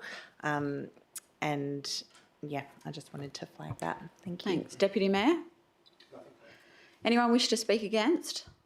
Anyone wish to speak for? Councillor Johnson. Thank you. I mean, this is a really broad initiative, and it's true that we've seen the starving black cockatoos, and many of you will have seen the movie Black Cockatoo Crisis that was screened at our seasonal last week or the week before. I think there's a lot, obviously, that the city can do within what we're existing doing, and not chopping down trees is one of them. Thank you. Anyone wish to speak against? Anyone wish to speak for? Oh, Councillor Maleka. Thank you. I just wanted to add that I've also been contacted by members of the community about this, and I've been in touch with the city. So I'd like to reiterate that I do think the city is starting to work on this as well. They're working with research groups. So I'm happy to see this here, and hopefully the members of our community are aware as well that we're looking into it. Cocky troughs are becoming a thing. So if we have them in the right places, then I think it'll be really great for our future of our bird life. Thanks. Thanks. Anyone wish to speak against? Anyone wish to speak for? Councillor Palmer. I might as well add my tuppence worth. Yeah, the black cockatoo, I mean, what an emblem. One of our great painters who is very active within the city and lives in Kalamunda, always black cockatoo artist paintings, gives so much of her time and money to start these cocky troughs everywhere. And we also had that when we did River Road, when we did Tonkin Highway. They all then came down when the train station happened. And I'm wondering, somewhere along the line, whether we can discuss getting all of those cocky boxes back again. But anyway, it's all very good and supportive of them. Thank you. Thanks. Anyone wish to speak against? Anyone wish to speak for? I'll just say a few words because you kind of triggered something in my memory, Councillor Palmer. I happened to be at Morley Rec late one night a few weeks ago, just sitting in my car, and a lady came into the car park and she put down like a watering, like a little trough thing, and she put it under a tree, and she went to the next tree and she filled them all up with water and she put them under the trees in the car park, and then she threw some feed around. I don't know what type of feed it was, but so there's definitely people in our community that are really passionate about this and going out in their own time in the dark in the middle of the night and trying their best to make a difference and to help our bird life around the city as well. So I think this is really good and reflective of what the community's after. So I'm happy to support this. Anyone wish to speak against? If not, I'll go the mover to close. Nothing further. Okay, I'll put it to the vote. All those in favour? That is unanimous. Oh, sorry, that is not. Councillor Maleka, Councillor Eason, Councillor Palmer, Councillor Sutherland, Councillor Latta, Deputy Mayor, Councillor Johnson, myself. All those against? Councillor Osdowski. That is carried. So we then go on to motion 15. Deputy Mayor, did you pull this one? Yes, with an and amendment. we do have another interest, sorry. Yes, with an additional limb, which says number 2 on the screen, raise the issue with the relevant state representatives and report back to council on the issue by the August 2025 ordinary council meeting. Do I have a seconder? Councillor Latta, Deputy Mayor. So this is an important issue, especially in our efforts towards fixing Guildford Road and the areas around our town centres. And thank you to the mover Georgina Kerr from the AGM electors for bringing this. The state government promised funds to upgrade the King William Street Guildford Road intersection, but it was several years ago and those funds have disappeared. So we should follow it up. And I added the link because I just don't want us just to send a letter to Main Roads. They will reply with some waffly response. I actually want the state representatives to look into this for us as well and get an update, a formal one in a public report to a council meeting so we can understand what is happening with that intersection. If they decided to take that commitment from us, I would like to, for the public to understand it, and I would like to understand it as well. So I'm hoping that we can close the loop with this. Thank you. Thank you, Councillor Latta. Anyone wish to speak against? Anyone wish to speak for? I'll put it straight to the vote. All those in favour? That is unanimous. If we can get Councillor Johnson in.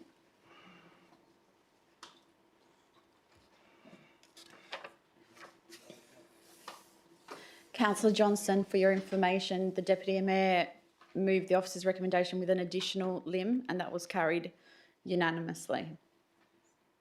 Okay, so motion 17, Councillor Eason.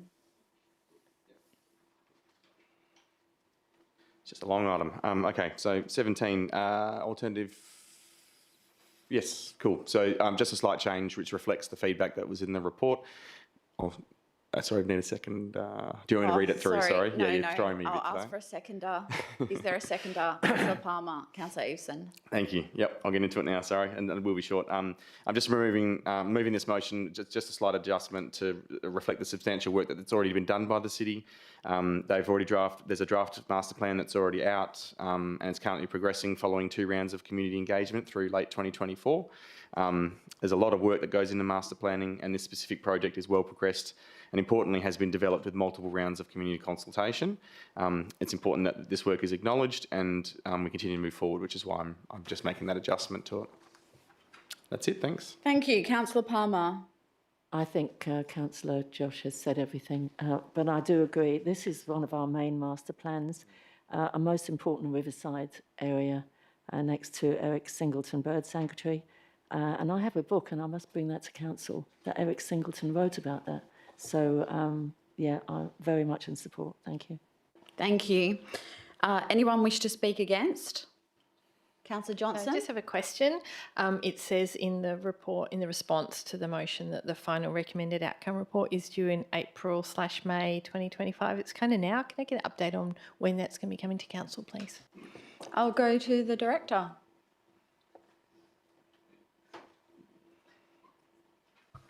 Through the chair, probably looking at somewhere around potentially July, August.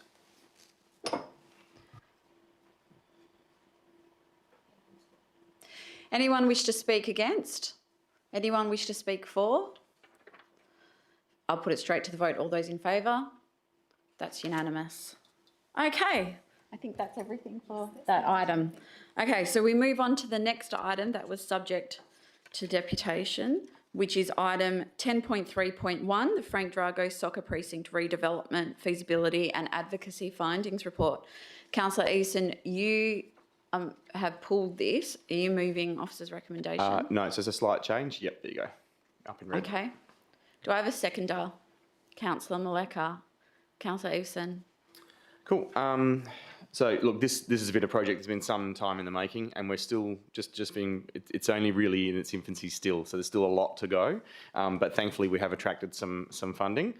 So just a bit of a backtrack. So it's a project that's been around for some time. The recollection is that council provided original support on the concept phase back in 2019, before I was on council, enabling the club to seek further funding and further explore the concept. COVID came, delayed everything, and went. But during that time, the pursuit and the need for better facilities to support female sport continued to grow over the next 3 years. We then saw a spike in interest. If those that might recall that the Women's World Cup was hosted games in Perth in mid-2023. All soccer clubs, I think, across the district recorded increases in female participation, which is fantastic. But sadly, not really much has changed in our facilities across the city, as we know and recent plans have shown. Girls and women across Perth got to see the best of the best in the world compete, and obviously a huge motivator to follow these great role models. Numbers of female sport continue to grow in areas like Bayswater, are exploding. We heard from the deputy last week, who spoke very well for such a young person, so amazing job to that individual. it's been far outpacing what the much needed facility upgrades like Frank Drago, needs considerable funding, as we can see. But as we know, it's very aged asset. It's going to be expensive to upgrade. Then almost a year ago in July 2024, full council supported redevelopment of Frank Drago facilities as a key advocacy project. And we've been successful now in securing what I believe to be one of the largest funding commitments the city's seen of this kind. I'm happy to be quoted wrong, but 5 million still 5 million, so fantastic work. And listening to the deputy last week was honestly quite heartbreaking. I've got a daughter myself, and I want her to have the opportunity. So it also clarified for me the importance of this project and continuing to move forward for women's sport in the city of Bayswater. It's a minor change. It just looks to move forward and get into the next phase of when we can start on a bit more of the detail and the quantifiable outcomes that this project will deliver. Thank you. Councillor Maleka. Thank you. Yes, I agree with what Councillor Eveson said. This has been a long time coming. And as we know, sport and recreation are our city's key community assets. They bring people together. They strengthen social connections. Soccer is one of the world's most popular sports. Upgrading our local facility is not just about sport, though. It's about supporting community wellbeing, youth development, cultural inclusion, and gender equity in recreation. I do take on board the comments and questions that were raised by members in the gallery tonight, and I would like to reiterate, though, as the Mayor stated, that access that currently exists will remain the same as it stands today. Tree retention and canopy in the area is also a priority to us, and it will continue to be a priority during the more detailed stages of this development should it get up. Now, we heard in last week's deputation that there's been an explosive growth in the Bayswater Soccer Club's registrations. So with junior numbers alone having jumped from a mere, say, almost 80, I think the deputy said, in the early days, to now nearly 600. And that's highly significant, but also a significant rise in girls' and women's participation. The current facilities are outdated and no longer meet the needs of the growing and diverse player base. As a premier club, the Bayswater City Soccer Club deserves a contemporary facility, and the redevelopment of the Frank Drago Reserve is a crucial step forward. The redevelopment of the soccer precinct will also position it as a top-tier venue, so it would be capable of attracting A-League exhibition games and high-level competitions to our community. It's about our community. It is geographically perfectly situated near public transport and main roadways, and we already have state government supporting this. So how can we let it go? This motion acknowledges that we do need to advocate more, and we know that the city would work on that. But also the funding, you know, the city's contribution, our contribution to invest in the future asset is also required to get it off the ground. Thank you. Deputy Mayor. Thank you. I would like to move an amendment, please. Which is the one that you've provided. Yes, in the run sheet. It's an additional limb. Yes. Request the Chief Executive Officer to ensure that the finalised concept design for the site maintains that any playing fields, when not in use by the club, remain open to the public for recreation purposes. I'll just check with the mover and seconder if they are happy with that amendment. Probably just need clarity from the city. Is that in the current scope for the concept plan? I'll go to the Yeah, sorry, I just director need to to understand what's in the... So I thought it was. I'll go to the CEO. Yeah, through you, Madam Mayor. My understanding is that that's always been in the current concept, and that was what the consultants have conveyed as part of their engagement and consultation. Yeah. Okay. So it's been in. Yeah. Look, I don't see any issue with it because it's the understanding that I've had since the beginning. That's what I want to make sure. And seconder. Okay, so now if we can add that additional limb as part of the substantive motion. Deputy Mayor, do you wish to speak to it? Yes, thank you. So look, I won't repeat the information provided by the mover and seconder with regards to the outdated facilities that require redevelopment. We received clear advice from the officers about this. But I do want to highlight the fear in the community that we also had tonight, and I was I heard it quite a lot in recent weeks from community members that they are concerned from losing the public open space that they use on a daily basis, and there is no intention from my perspective, definitely not when we're talking about a $33 million project, to take something else from our community members. So, from what I heard, it's not just enough telling them it will be fine, we're not intending. We actually need to commit tonight not to touch the public open space. And if council supports this, I think this is a clear commitment that the finalized concept design will not make any changes to that space as public open space. I will definitely not support the whole project if we are going to make any changes to this. So I look forward to council supporting this and sending this clear message to all those concerned community members that that will stay. And I also highlight that obviously the next stage, if it is supported, we will see it's at a later stage a more detailed design, and I be very keen to understand specifically when the fences are going to be located and what's the impact, again, on the public open space. But that will probably be in the next step and stage. So I'm happy to support this. Thank you. Anyone wish to speak against? Councillor Ladder. I just want to speak. Well, first I want to propose an amendment and see if the mover and seconder will accept it. In the run sheet, I have an alternative with LIM 4, which just makes clear that the funding gap, as currently detailed in the report, is to be closed with external funding. So that's been provided to councillors in the run sheet, the wording. So check with the mover and seconder. Probably similar one. Just want to make sure I haven't missed anything, but clarification from the city. That's the understanding that I've seen from the reports that we have seen. So can I just get a confirmation if that's okay? Just a line. I don't want to go with what's misaligned to information we've had. Sorry, go to the seat. What's the question, Madam Mayor? From the mover. The proposed LIM 4. No, it'll be a new LIM 5. Proposed LIM 5, yeah. LIM 5. It's stating that the funding in LIM 3, the funding is above on the understanding that additional external funding will need to be sourced to close the project funding gap. I'm just trying to get a confirmation that that's the provision that's been given in the scope. We haven't sort of committed to anything otherwise. No, through you, Madam Mayor. No, we haven't committed to anything. I mean, at the moment, councillors, as you would know, there's a state government commitment of $5 million. Council are considering the item tonight, and there still remains a funding gap, which we're advocating for at the moment with relevant agencies and the federal government as well. Cool. Yep. No, I've got no issues. Thanks. Okay. Seconders, okay? Okay, so can we add that as a LIM 5, please? Do you wish to speak to it? Thank you. Yeah. Look, I'm very pleased to see LIM 4, and I'm pleased that you've accepted the LIM 5, because I think that sometimes it's worrying to see very large projects with those gaps, and I don't want the expectation to be that the city fills those gaps, because $5 million is already a lot.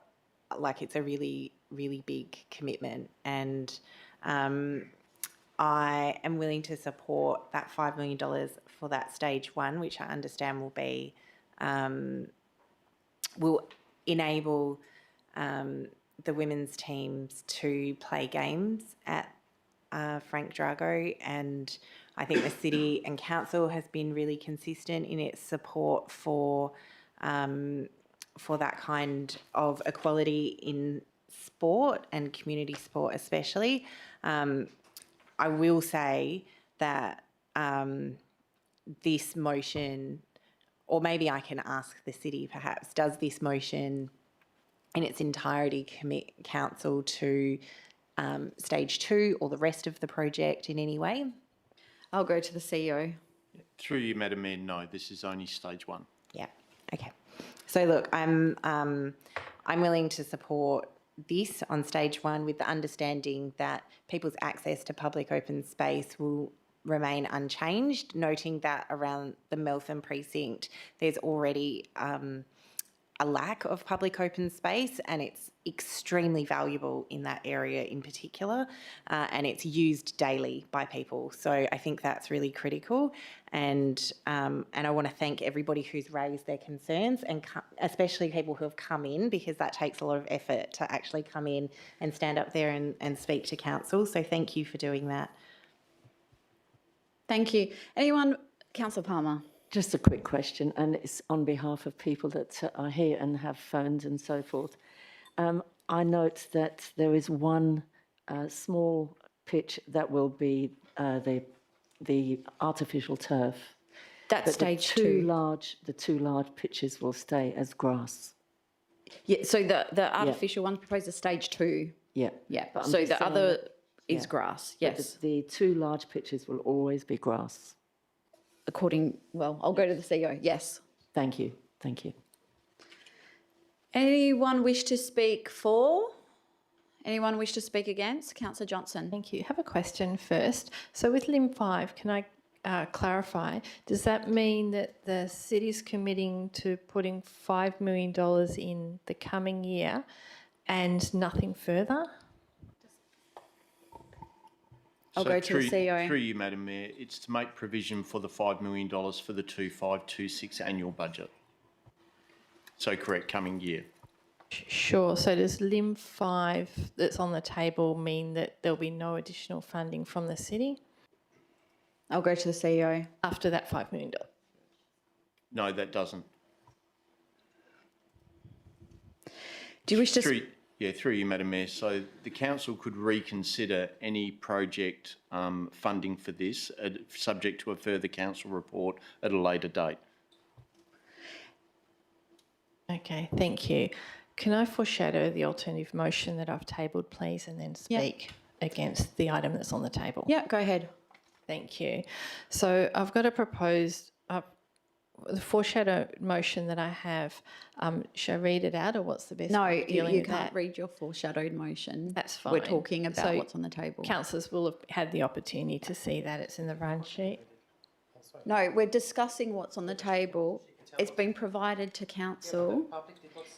Deputy Mayor, we're discussing what's on the table. We're not debating a foreshadowed meeting. Deputy Mayor. I'll just include it in my discussion. So my foreshadowed motion.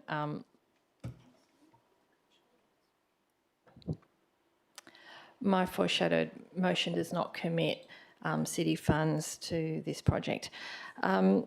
It's true. This project did come to us in 2019, and the club at that time said they wouldn't be asking for city money. It is a project that has been a long time in the wind, and then all of a sudden, so it's kind of turned into something else. I think Frank Drago Reserve, your dad, is a much loved community open space, and as we heard when we went through the work on around Meltham and the planning around there, it's an area that has less than the recommended amount of public open space. It's really valuable. Game days certainly do impact on access for residents, and certainly, as we heard from the deputations and from people that use the park recreationally, that there is pressure on passive and active uses of our recreation, and we know from previous reports that we've had around the way we make decisions about our public open spaces and reserves, that we have to balance all of those uses, about bringing nature into our cities and creating happy spaces for people. That's what it is for many people that we've heard that are walking around the park in the mornings and the evenings. It's a nice place, and it's really important to preserve that. And that was in the community feedback that in the report, that the most important thing was the community was to maintain access and community amenity there.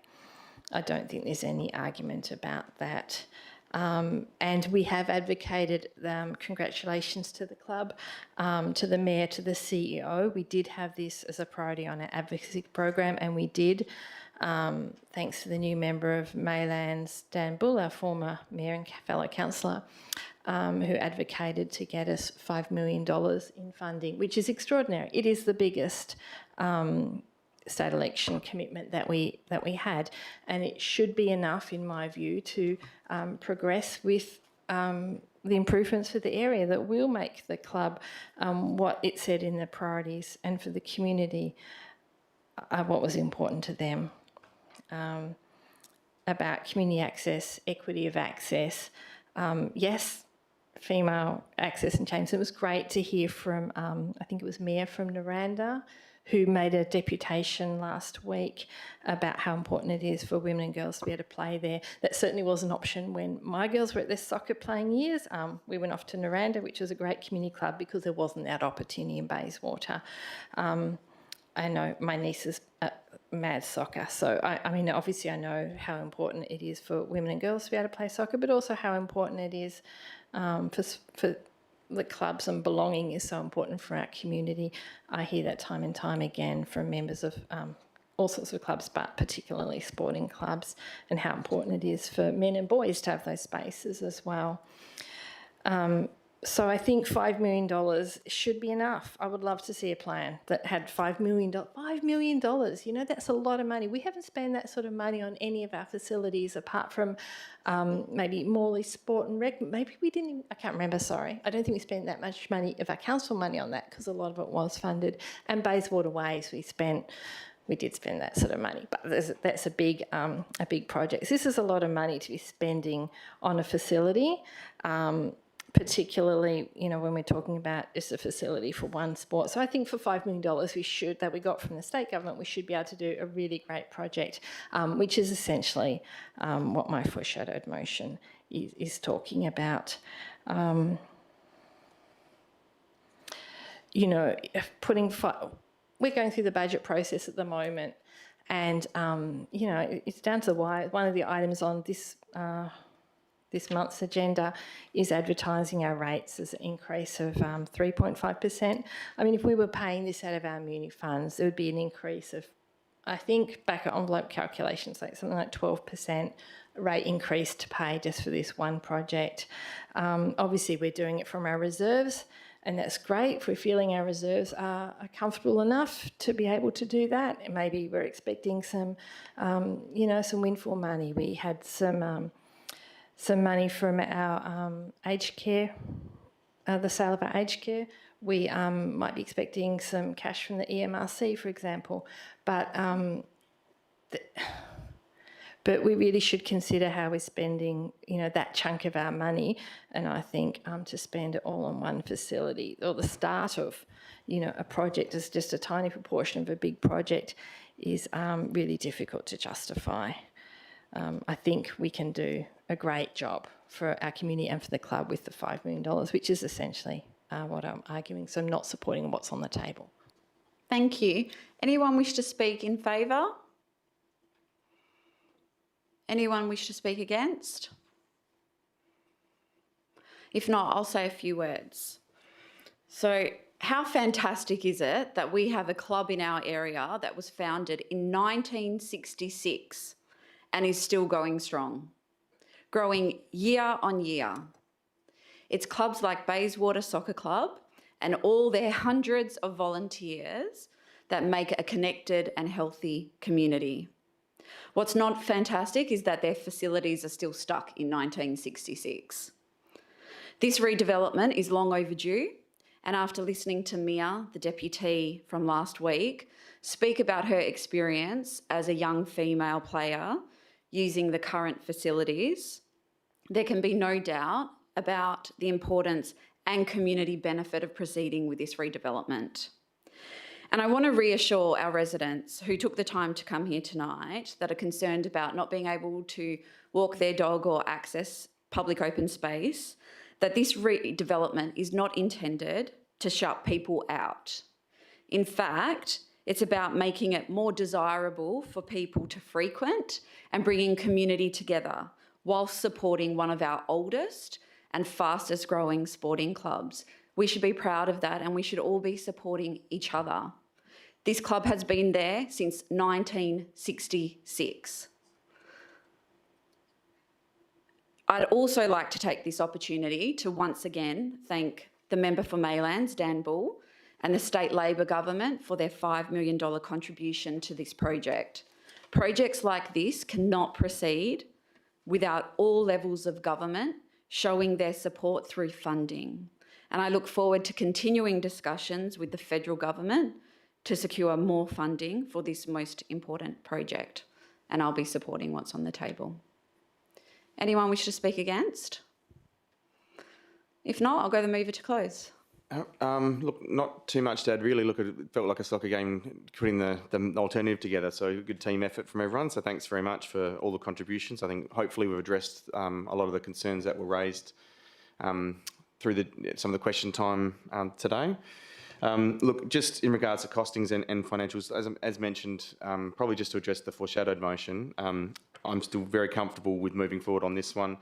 We are still at that concept phase. It's only very early to figure out exactly where, and we'll know more in this next position. So, and in regards to some of the spend, and potentially, I'm trying to decipher some of the messaging, but some of it was around maybe financial sustainability, but asset maintenance and management is a big part of it. And I think having the state government step in and tip in $5 million definitely helps us claw our way back from some of the asset debt that we've got. And what a great opportunity. So I think more rather than anything else, I'm just going to focus on the super positives, which this is an amazing project, and yeah, this opens up the next phase, and let's get moving on it. So they've been waiting definitely a long time. So thank you. Okay, I'll put this to the vote. All those in favour? That is Councillor Maleka, Councillor Ostrzowski, Councillor Eveson, Councillor Palmer, Councillor Sutherland, Councillor Ladder, Deputy Mayor and myself. All those against? Councillor Johnson. That is carried. Okay, so we move on to the next item, which is 10.3.2, Maylands Lakes Environmental Master Plan Update. Deputy Mayor, you have pulled this. Yes, thank you, Madam Mayor. I would like to move the officer's recommendation with the amendments or additional paragraphs on the screen, which I think people can read, and I will touch. I'll touch them in my speech. Do I have a seconder, Councillor Ladder, Deputy Mayor? Thank you. So I'll start by thanking the officers and our team of consultants for progressing this project, and to the whole council for continuing to see this as first priority, which it is. As you know, and I mentioned it before, this is the most significant amenity issue that residents in the city of Bayswater are dealing with on a daily basis. So it requires to stay as one of our first priorities until we resolve this issue. That would definitely be my focus. I would like to thank those who came and those who presented deputations last week, and for the whole community, especially those who live around the lakes, for their patience until we are finding the right solutions to fix this ongoing and very complicated and scientific problem. The motion in front of you, a lot of effort and advocacy behind the scenes went to see what you see on the screen. I hope that residents will appreciate that, including the $2.4 million allocation that proposed. This is not something so light, on top of everything that we already contributed to deal with this. And I'm very happy to see this, that we are going to fund the whole phase one, and phase one will include very important actions that, unlike some of the concerns that I had tonight in question time, they are dealing with the causes. So finally, we are actually really dealing with the causes, including dealing with the Brickworks Lake and the nutrients that go towards the big lakes from the Brickworks Lake and underground water. So we are definitely, that's the focus with the consultants that are leading us. My amendments, I want to see a timeline. This is crucial for this project. I don't want to just leave it like that. I want us to have public timelines so everyone is aware which action should be implemented by when, so we understand how long this implementation of phase one will take. With regards to the state government, the Maylands Lakes, for those who do not know by now, are actually on state land, just the lakes. And from my perspective, they definitely have a clear responsibility to help us fix those lakes, if not the majority of the responsibility. And I understand that some discussions are already happening with the state government, but I wanted to add this so it is on record and provide clear direction to the city with the assistance of the mayor to progress those conversations and ensure that we do get the funding assistance, because this project will cost around $14 million, if I remember the number correctly. That is a lot of money. And I am calling on our state representatives to help us and provide the money to deal with this amenity issue. I'll just finish by highlighting to community members that we do have a community forum on the 15th of May, one of our many quarterly community forums, and any questions, especially with regards to the master plan, technical questions, I really encourage residents to come and ask those questions. I had some of them tonight, but I think the community forum will be the best place when we also have the consultants to advise why they are suggesting specific actions and not others. Thank you. Thank you. Councillor Latta. Thank you. As a seconder, can I propose an amendment to the mover? You haven't debated yet, so yes. Okay. Just an additional limb similar to what was in the previous one, similar to limb 2 of the Frank Drago one, that just requests the Mayor and CEO to continue advocating to potential funding bodies for contributions towards the... I'll just get the minute taker to create a limb 4 for you with that.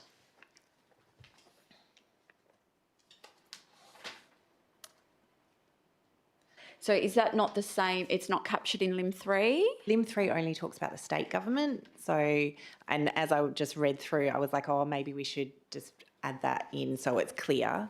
Okay, I'll just check with the mover if you're happy for an additional limb. Yes, I'm happy. Okay, so we'll just get that up on the screen, but you can start talking to it. Great. My hope is that this master plan is not just a way of remediating the problems and risks of the current state of the lakes, but that it is a way of turning this area into a brilliant asset for the whole district.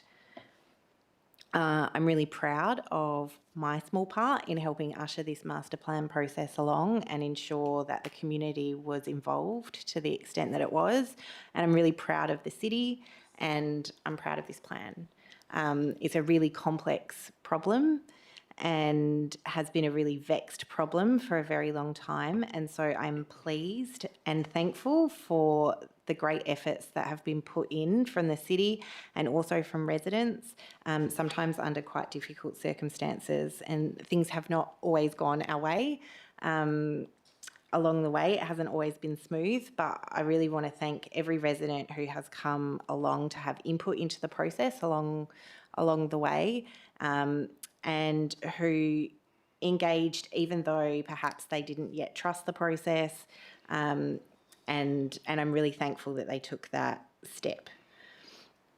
Now, of course, we need to fund the plan. We need to do the detailed design and find funding. I'm very supportive and worked hard to get this substantial initial funding for phase 1. The council funding that phase in its entirety so that it is not dependent on external funding. We can move ahead and we have a plan that we can continue to work on over the next 18 months. Whilst we also seek additional funding for subsequent phases. I think it's the right way to kick off implementation. It demonstrates our commitment to the process does not end here. Next month, there will be another community forum, as the Deputy Mayor highlighted, on the 15th of May. This is the process continuing and the community continues to be engaged in it. And there's an opportunity, if people have any questions, they can get those answered and also understand the points along the way at which you can have further input. So I just want to thank everybody who worked on this and who believed that we would get here in the end. And thank you for your inputs. Thank you. Anyone wish to speak against? Anyone wish to speak for? Councillor Palmer?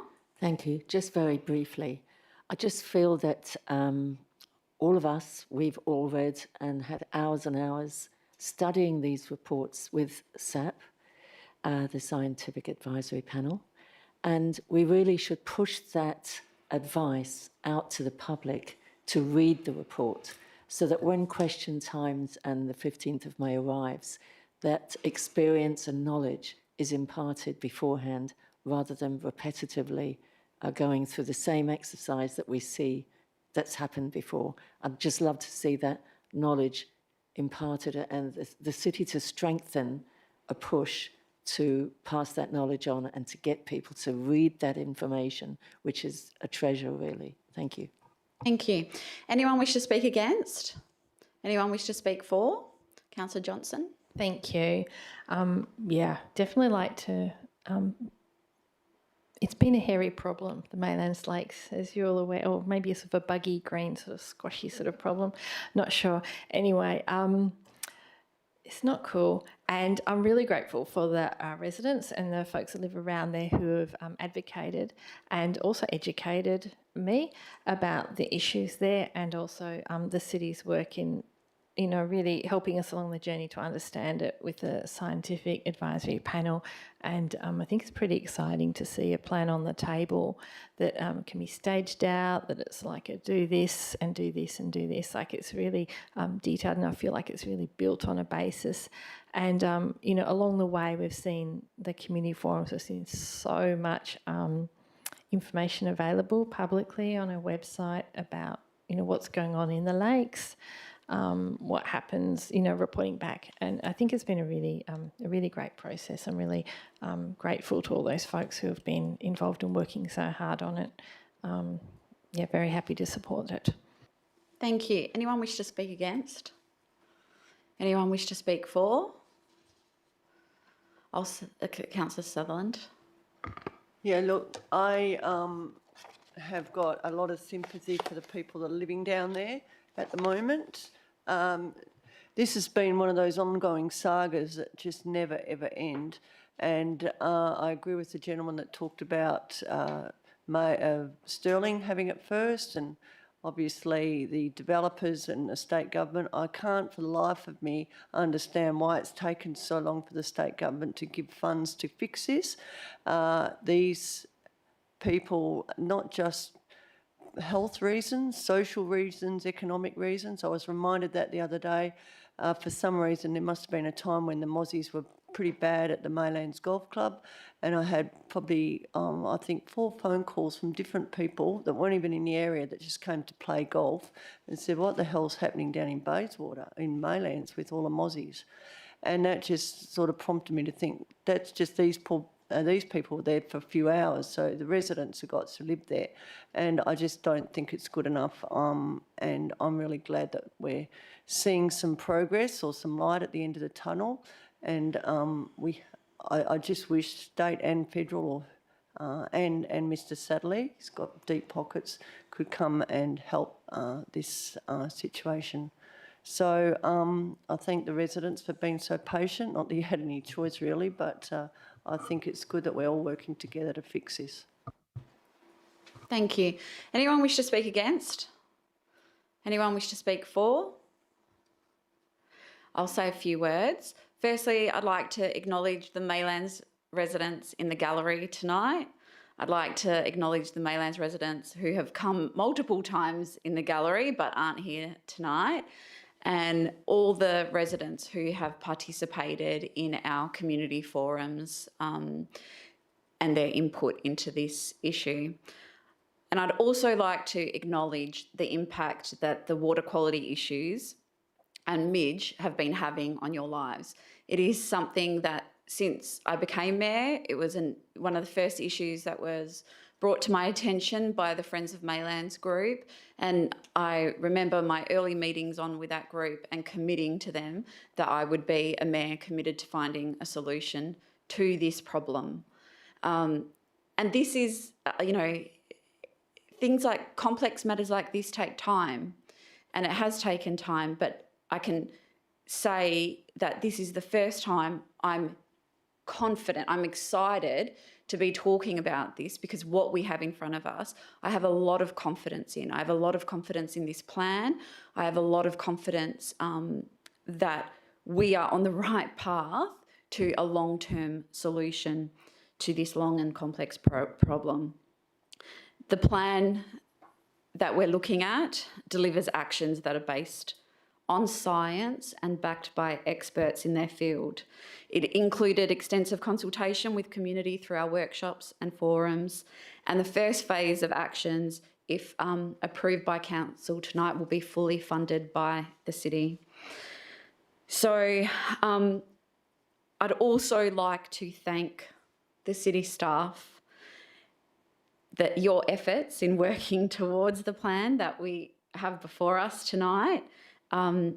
It has been painstaking.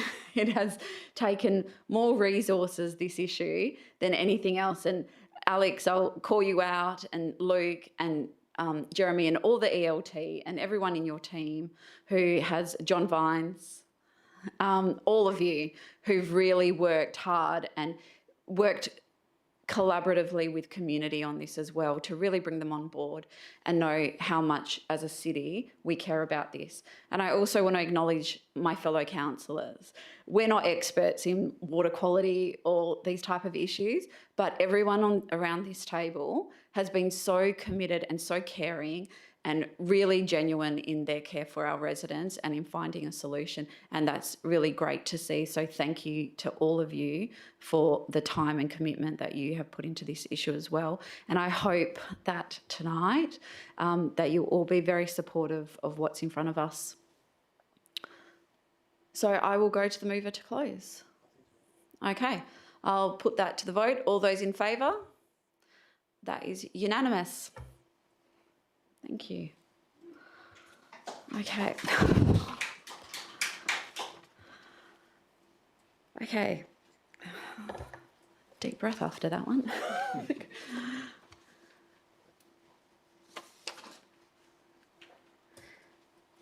So the next item, councillors, is 10.4.2, Deschamps Reserve, footpath designated on lead area. And Councillor Palmer, you have pulled this one and you said you wanted to move an amendment? Yes. The addendum? Yes, the addendum amendment. That was provided to council? Yes. Do I have a seconder?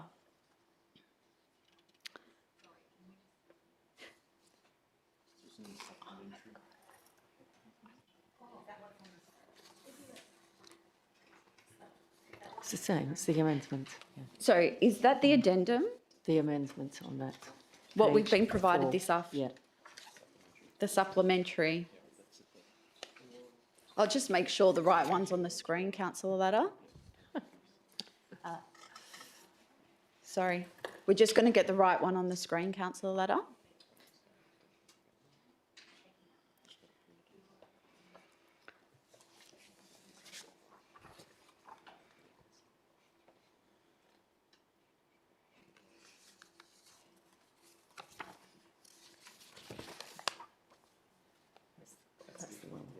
That's the right one.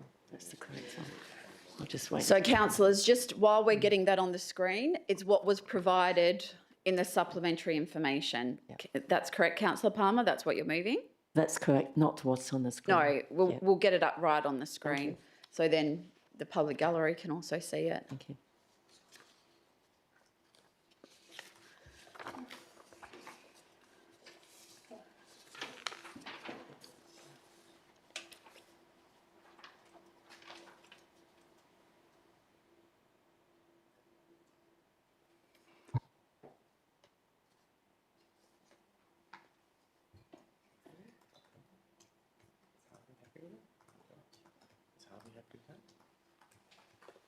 He's not happy with anything. That's Harvey. I still love him.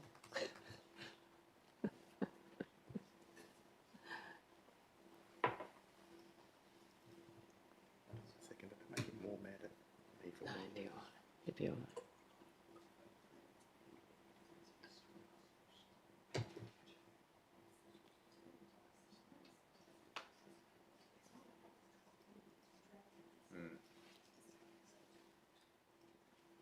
What is the difficulty? It's a different tech. That's just, I mean, just saying it's a different, they're using that dock assembler thing. Yeah. And you can't just cut and paste. Yeah, that's the conversation. Madam Mayor, if there's a difficulty in the different types of tech that's going on, would you like me to read out the amendment and also give a copy to anyone who's interested in the gallery? They've got a copy. It would be Who's great got if a you could copy? read it out. Yeah, thank you very much. And then I'll ask for a seconder. Okay. The recommendation implications in light of the above, which is the map there, that council amends the dog exercise area with the footpath along the northern and eastern boundaries to be the boundary of the dog off-lead exercise area, excluding those areas that are existing dog on-lead areas, with the footpaths to be dog on-lead, as illustrated in image 2 of the report, which is above. And that needs an absolute majority required on that first limb. The second limb authorises the CEO to install appropriate signage at the reserve in accordance with the amendment. And 3, requests a review be undertaken of lot 300 Deschamps Road, Noranda, to consider the existing dog exercise areas at Deschamps Reserve. Thank you. Do I have a seconder? I'll second it. Thank you. Thank you, Madam Mayor. Would you like me to speak on it now? Go ahead. Thank you very much. It has turned out to be a strangely interesting situation with the map shown, doesn't actually show the school which was originally shown on page 2 of the original addendum. When you see the school, you can understand the footpath that's needed to be amended as dog on lead area. Now, if it means that we have to then extend that area to the northern side and the eastern, then so be it. It's a footpath. I think most people that have dogs will keep their dogs off the footpaths anyway, out of sheer manners to people with walking sticks, wheelchairs, prams, and children. And there are hundreds of children going to school along that road. And I can show you the bigger map, which really shows the school entity there. I also appreciate and thank the people that took the time to do a petition, and of course the chief petitioner. I respect that immensely, and I feel that the petitioners did the right thing in exercising their right to say what they felt. But also, I actually voted against it, simply because I felt that the review of others that were against the off-lead management didn't really have their say on the petition, which is the way it goes. If someone doesn't want to sign, they don't sign. But they had given me their views. They had shown their views in the various letters that were sent, and therefore I feel the balance is correct in what the petition did and in what the reviews have done. I'm quite happy with that. But I think if we just go along and take good progress on the footpath, this is a school where I have given impartial interest that I'm on the board. It's a primary school, and there are children, as would be, walking through that park going to that school. So thank you very much for all the work that's been involved in it with the officers, and I hope that you all agree with the new amendment. Thank you. Thank you. So I've seconded this. I understand that there are some people that wish the whole thing would be off-lead area, and I understand there's people that want it to be on-lead area. I think that trying to find a compromise is what we're having to do in this situation, because there's been a notice of motion from people that have requested on lead, and then we've got a petition from people that want it off lead.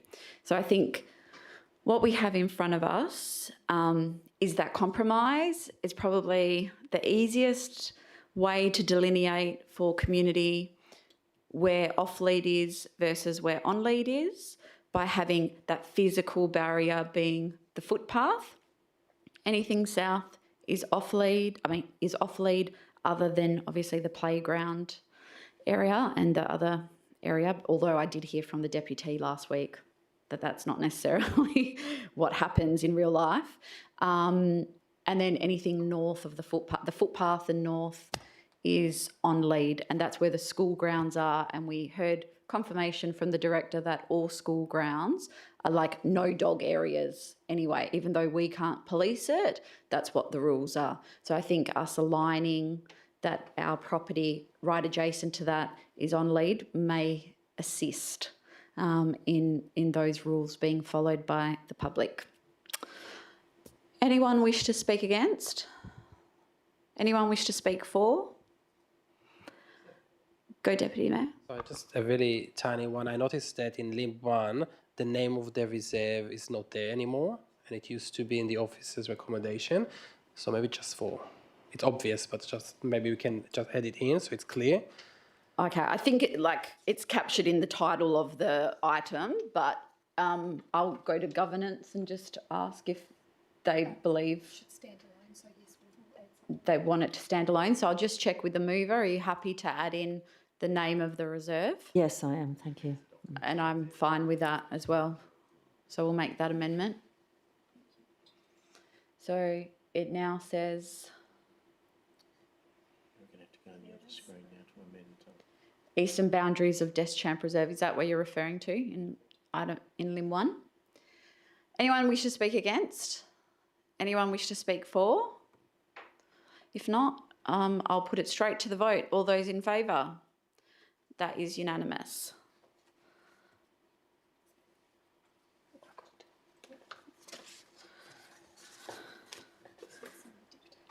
So, councillors, that concludes the items that were subject to deputations, and we will now move to consideration of the reports in section 10 that have been withdrawn by councillors with, well, one that wasn't withdrawn but we need to discuss is 10.1.3, the Dogs Amendment Local Law, consent to advertise. So do I have a mover and seconder for that one? Move Councillor Eveson, seconded Councillor Latta. Councillor Eveson. Councillor Latta, anyone wish to speak on this? If not, I'll put it to the vote. Do I read it out before or after the vote? You can read it out after the vote. It's after the vote. Yeah. So I'll put that to the vote. All those in favour? That is unanimous. So, councillors and members of the public gallery, I will now read out the purpose and effect of the City of Bayswater Dogs Amendment Local Law 2025. The purpose of the Dogs Amendment Local Law 2025 is to amend the City of Bayswater's Dogs Local Law 2016. The effect of the Dogs Amendment Local Law 2025 is to remove Part 2 relating to the impounding of dogs, include a new modified penalty for failing to provide effective means to contain dog, include a new clause 2.3, direction to provide a suitable enclosure, increase the value of modified penalties for offences under the local law, and update legislation in accordance with the Dog Act 1976. Okay, so the next one is 10.1.5, proposed naming of the row. Councillor Sutherland, you've got a proximity interest.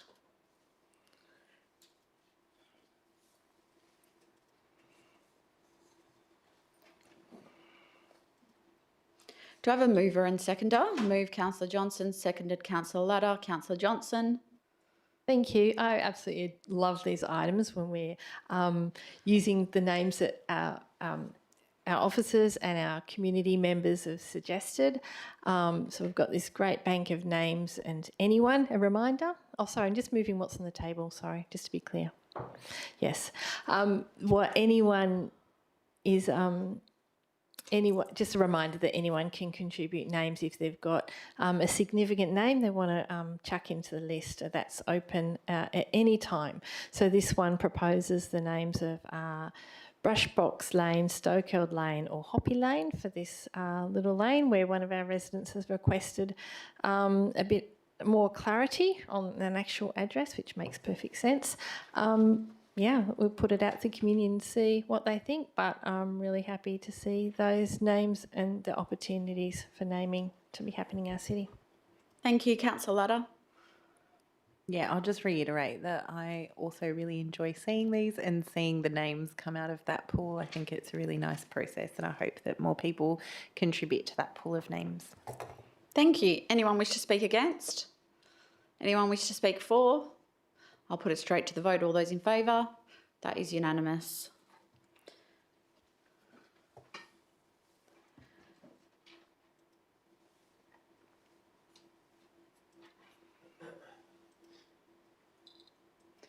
Councillor Sutherland, for your information, the officer's recommendation was carried unanimously.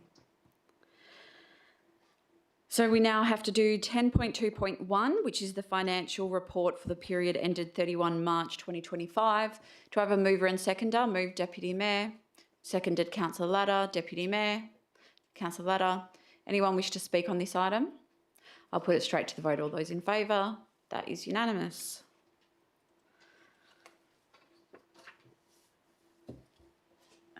The next one is, no one's pulled this, but it requires absolute majority. It's 10.2.5, Bayswater Waves gas supply. Do I have a mover and seconder? Moved Councillor Eveson, seconded Councillor Johnson. Councillor Eveson. Councillor Johnson. Yeah, unfortunately, this is not as exciting as it's heading. It's pretty administrative to let the CEO go and negotiate a contract. So thank you. Anyone wish to speak against? Anyone wish to speak for? I'll put it straight to the vote. All those in favour? That's unanimous. Sorry, Councillor Osadowski, did you have your hand up? Yeah, unanimous.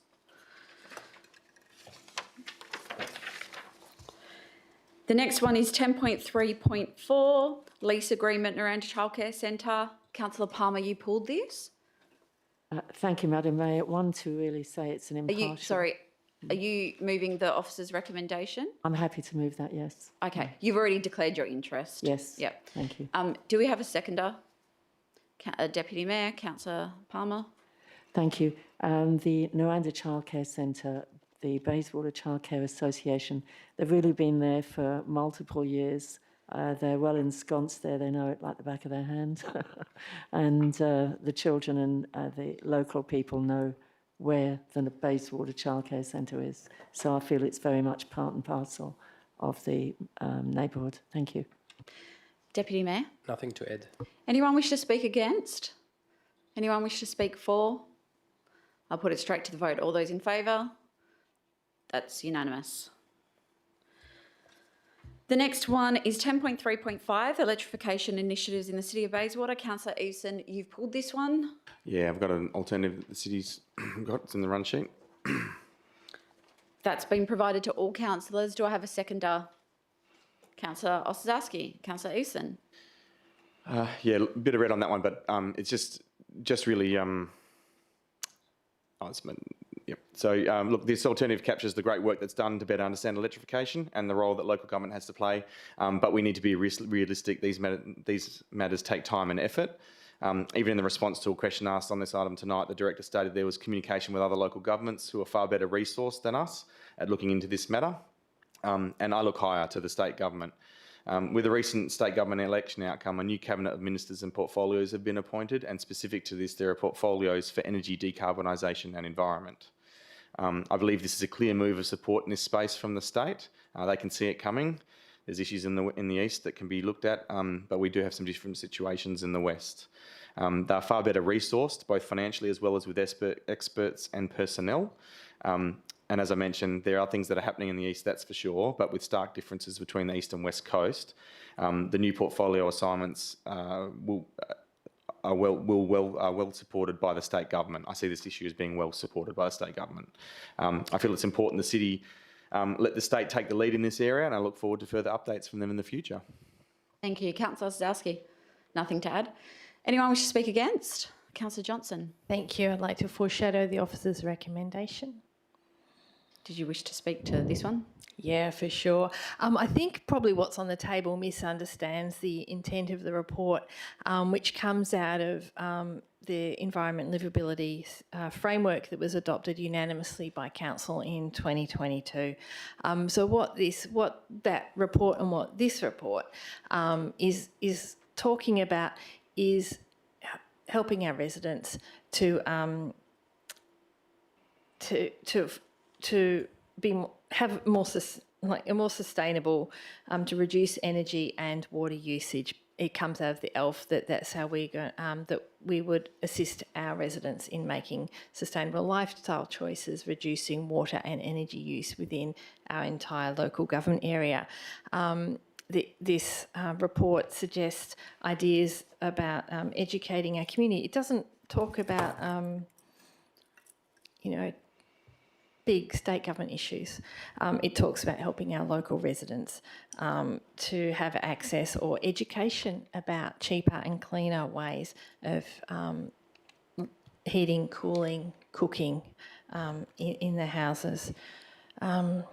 We do, the mover, acknowledge that we have new state government portfolios for decarbonisation, and I'm sure the minister won't feel that we're stepping on her toes. The minister is a resident of the city of Bayswater, and don't want to put words into Amber Jade's mouth, but I'm sure she'd also be delighted that anything that we can do for our residents will also support whatever the state government wants to do, if and when they are able to do that. This is cleaner and cheaper energy is an issue for all of us and all levels of government to work on. What the officer's recommendation suggested is that ways that we could educate and provide information and maybe assist people in moving to cheaper and cleaner ways of heating their and cooling their houses and reducing emissions in our area, which is a responsibility of all of us. I'm probably repeating myself a bit, but I think what's on the table completely changes what we want to do. It does nothing for our community who loud and clear say time and time again how important emissions reduction, cheaper and cleaner energy and information is to them, and that's what we're being asked to do with the officer's recommendation. I think it's an easy thing to do. We have a revolving fund. It's not going to cost us much money, but we have a revolving fund that allows us to invest in energy reduction strategies, and this would be a good one to do that for. I don't think what's on the table does that at all. It doesn't help. It just kind of says do nothing, and our community wants us to do something. Thank you. Anyone wish to speak in favour? Councillor Palmer.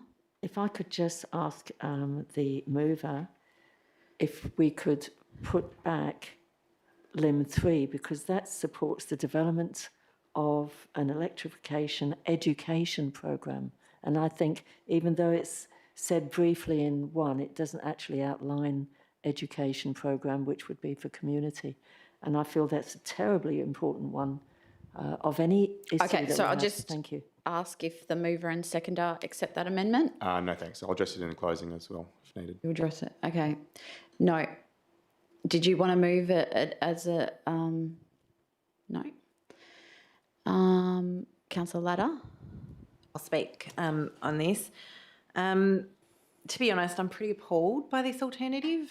I was really upset to see it in the run sheet, because it fundamentally misunderstands our role. The reason for change was that this is a state issue, and I just want to be clear.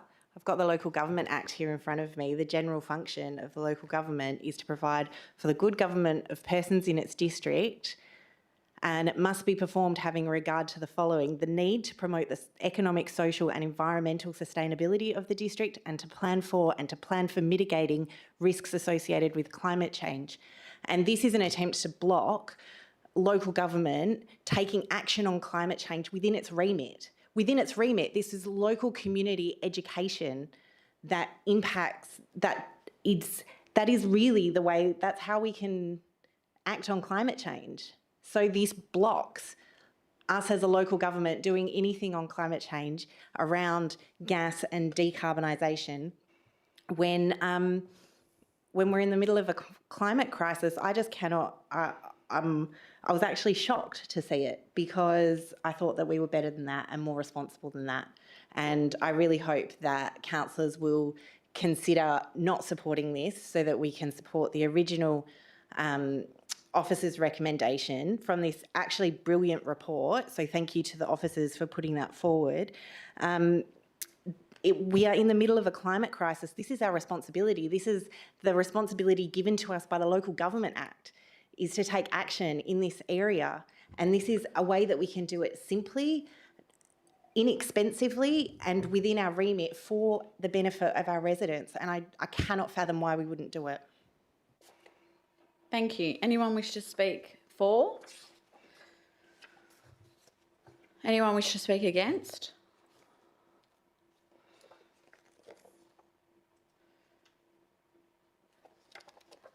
Councillor Sutherland?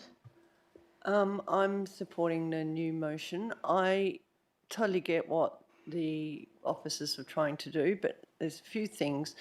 The education program, how do we know people are going to read it? How do we know who's, we're here basically as a council with a certain budget to do the best we can. We're doing a lot of tree planting and other sort of sustainable activities. I can't see the role benefit of this, and people won't be using as much energy because energy's gone up about 30%, so I'm not quite sure how we're going to get cheaper energy by looking at this. I agree with Councillor Epson.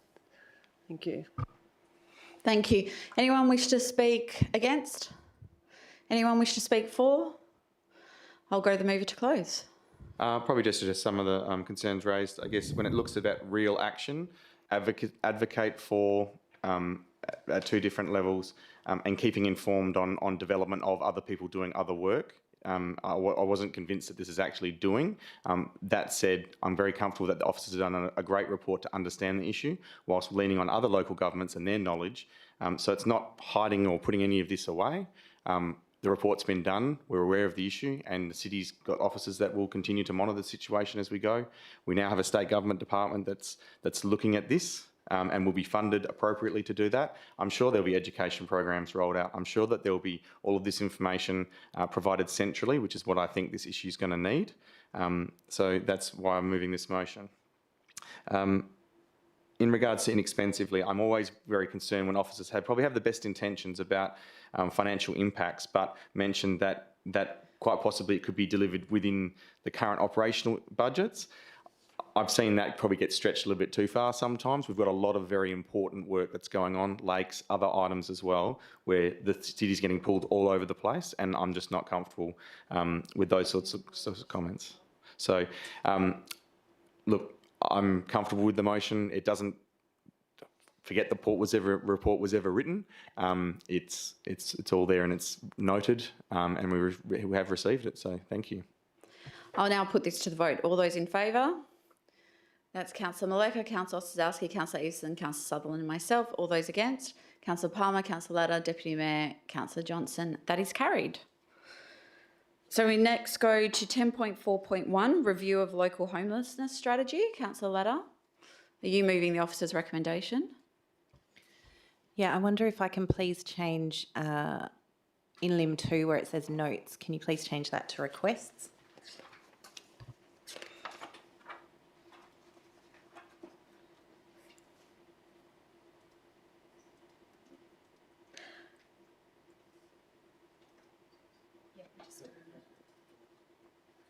Sorry, in the second limb. Yeah.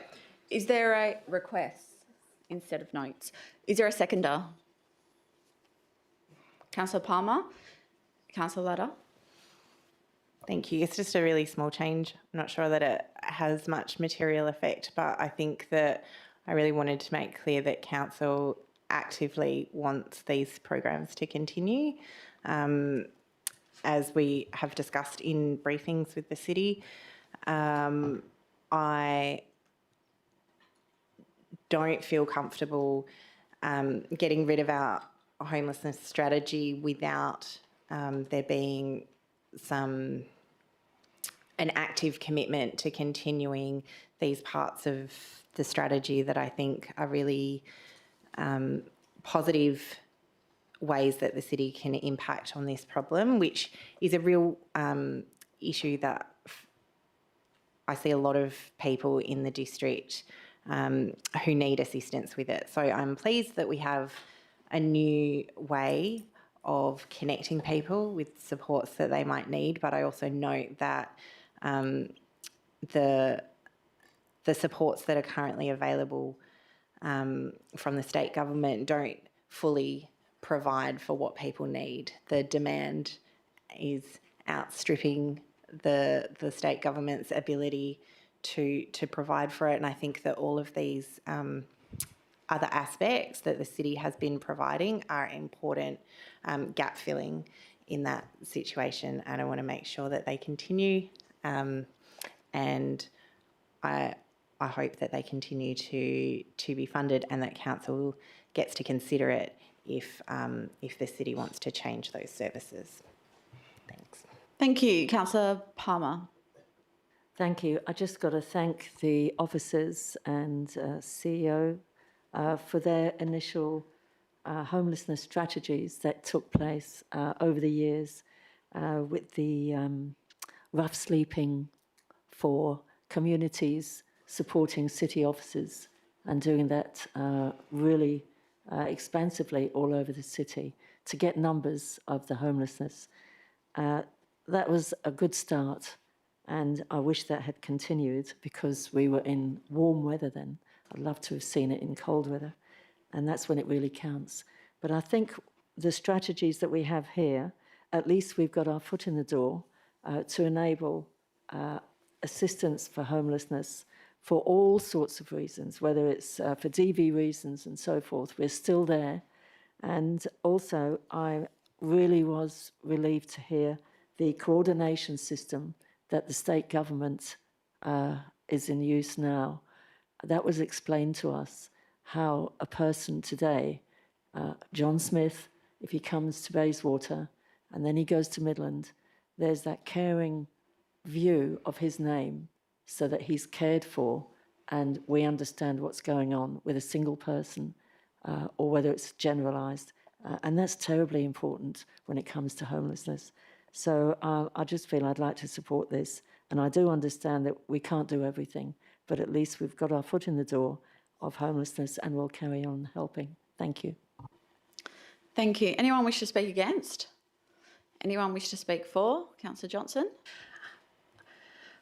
I'd like to thank a former councillor, Clark, who suggested to council that we have a homelessness strategy. And councillors around the table at that time said we should not be doing this because it is a state government responsibility. And we did it because the state, it's important to all of us.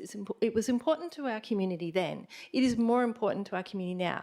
But since then, when local governments took action about what was important to their local community, and the state eventually followed and did something. And what this report is telling us now is that the Office of Homelessness, and we had a briefing on that, I'm not sure how many of you all were there, is doing some great work and is coordinating services and in connecting with homeless people, and our staff and people in our community are also supporting that. This is what this report is saying.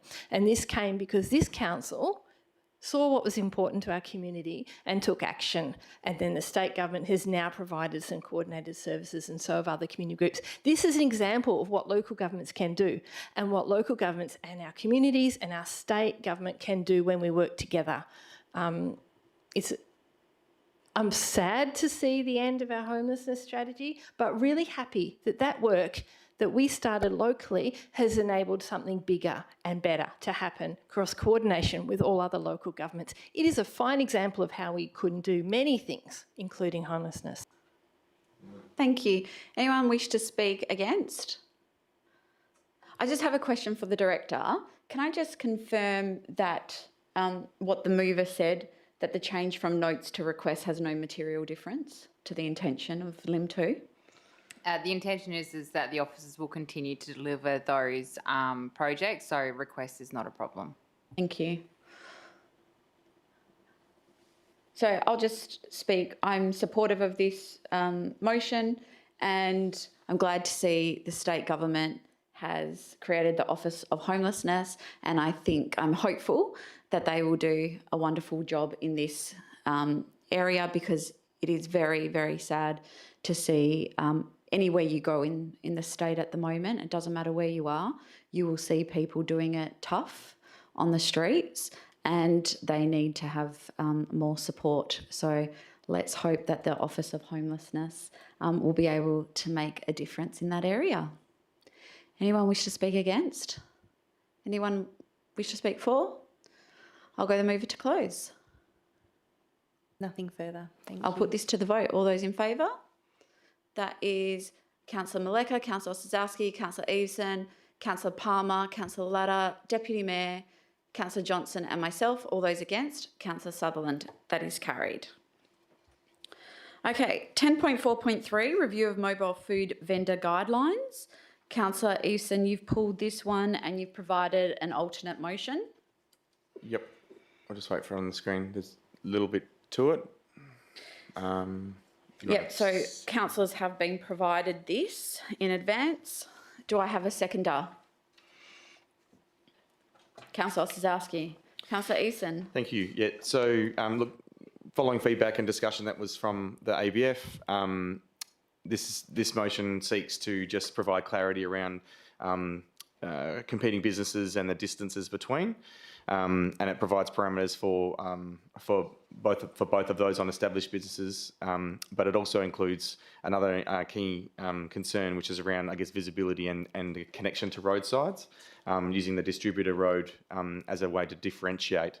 And I think that's the important one for this item, is that there's a lot of areas across the city that are currently trading and have no issue whatsoever. And we've had, the reason that this motion, or that this, I guess, matter was brought to council was because of an emerging issue, a recurring issue perhaps, at Crimea, where it's just got a unique set of circumstances, and this seeks to address that whilst minimising any other impacts anywhere else where it's all working fine.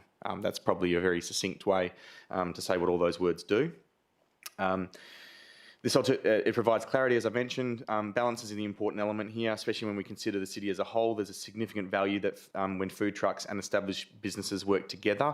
We've seen that at events like Naranda Bites, with a highly successful season proving not only popular but also delivering fantastic increases in trade for not just the food trucks that come in or could be local, but also the businesses that are already there pay rates and contribute to our community year in, year out.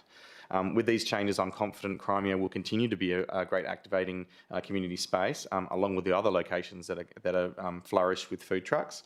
The space that our community love, that has a variety of food which caters for everyone, and I'm confident that Crimea will continue to provide great connections for people to get outdoors, meet their friends, neighbours and the like, enjoying this wonderful park and the many facilities that are on offer here. So I look forward to Council's support on this alternative. Councillor Osazowski. Anyone wish to speak against? Councillor Johnson. Thank you. I'd like to propose an alternative.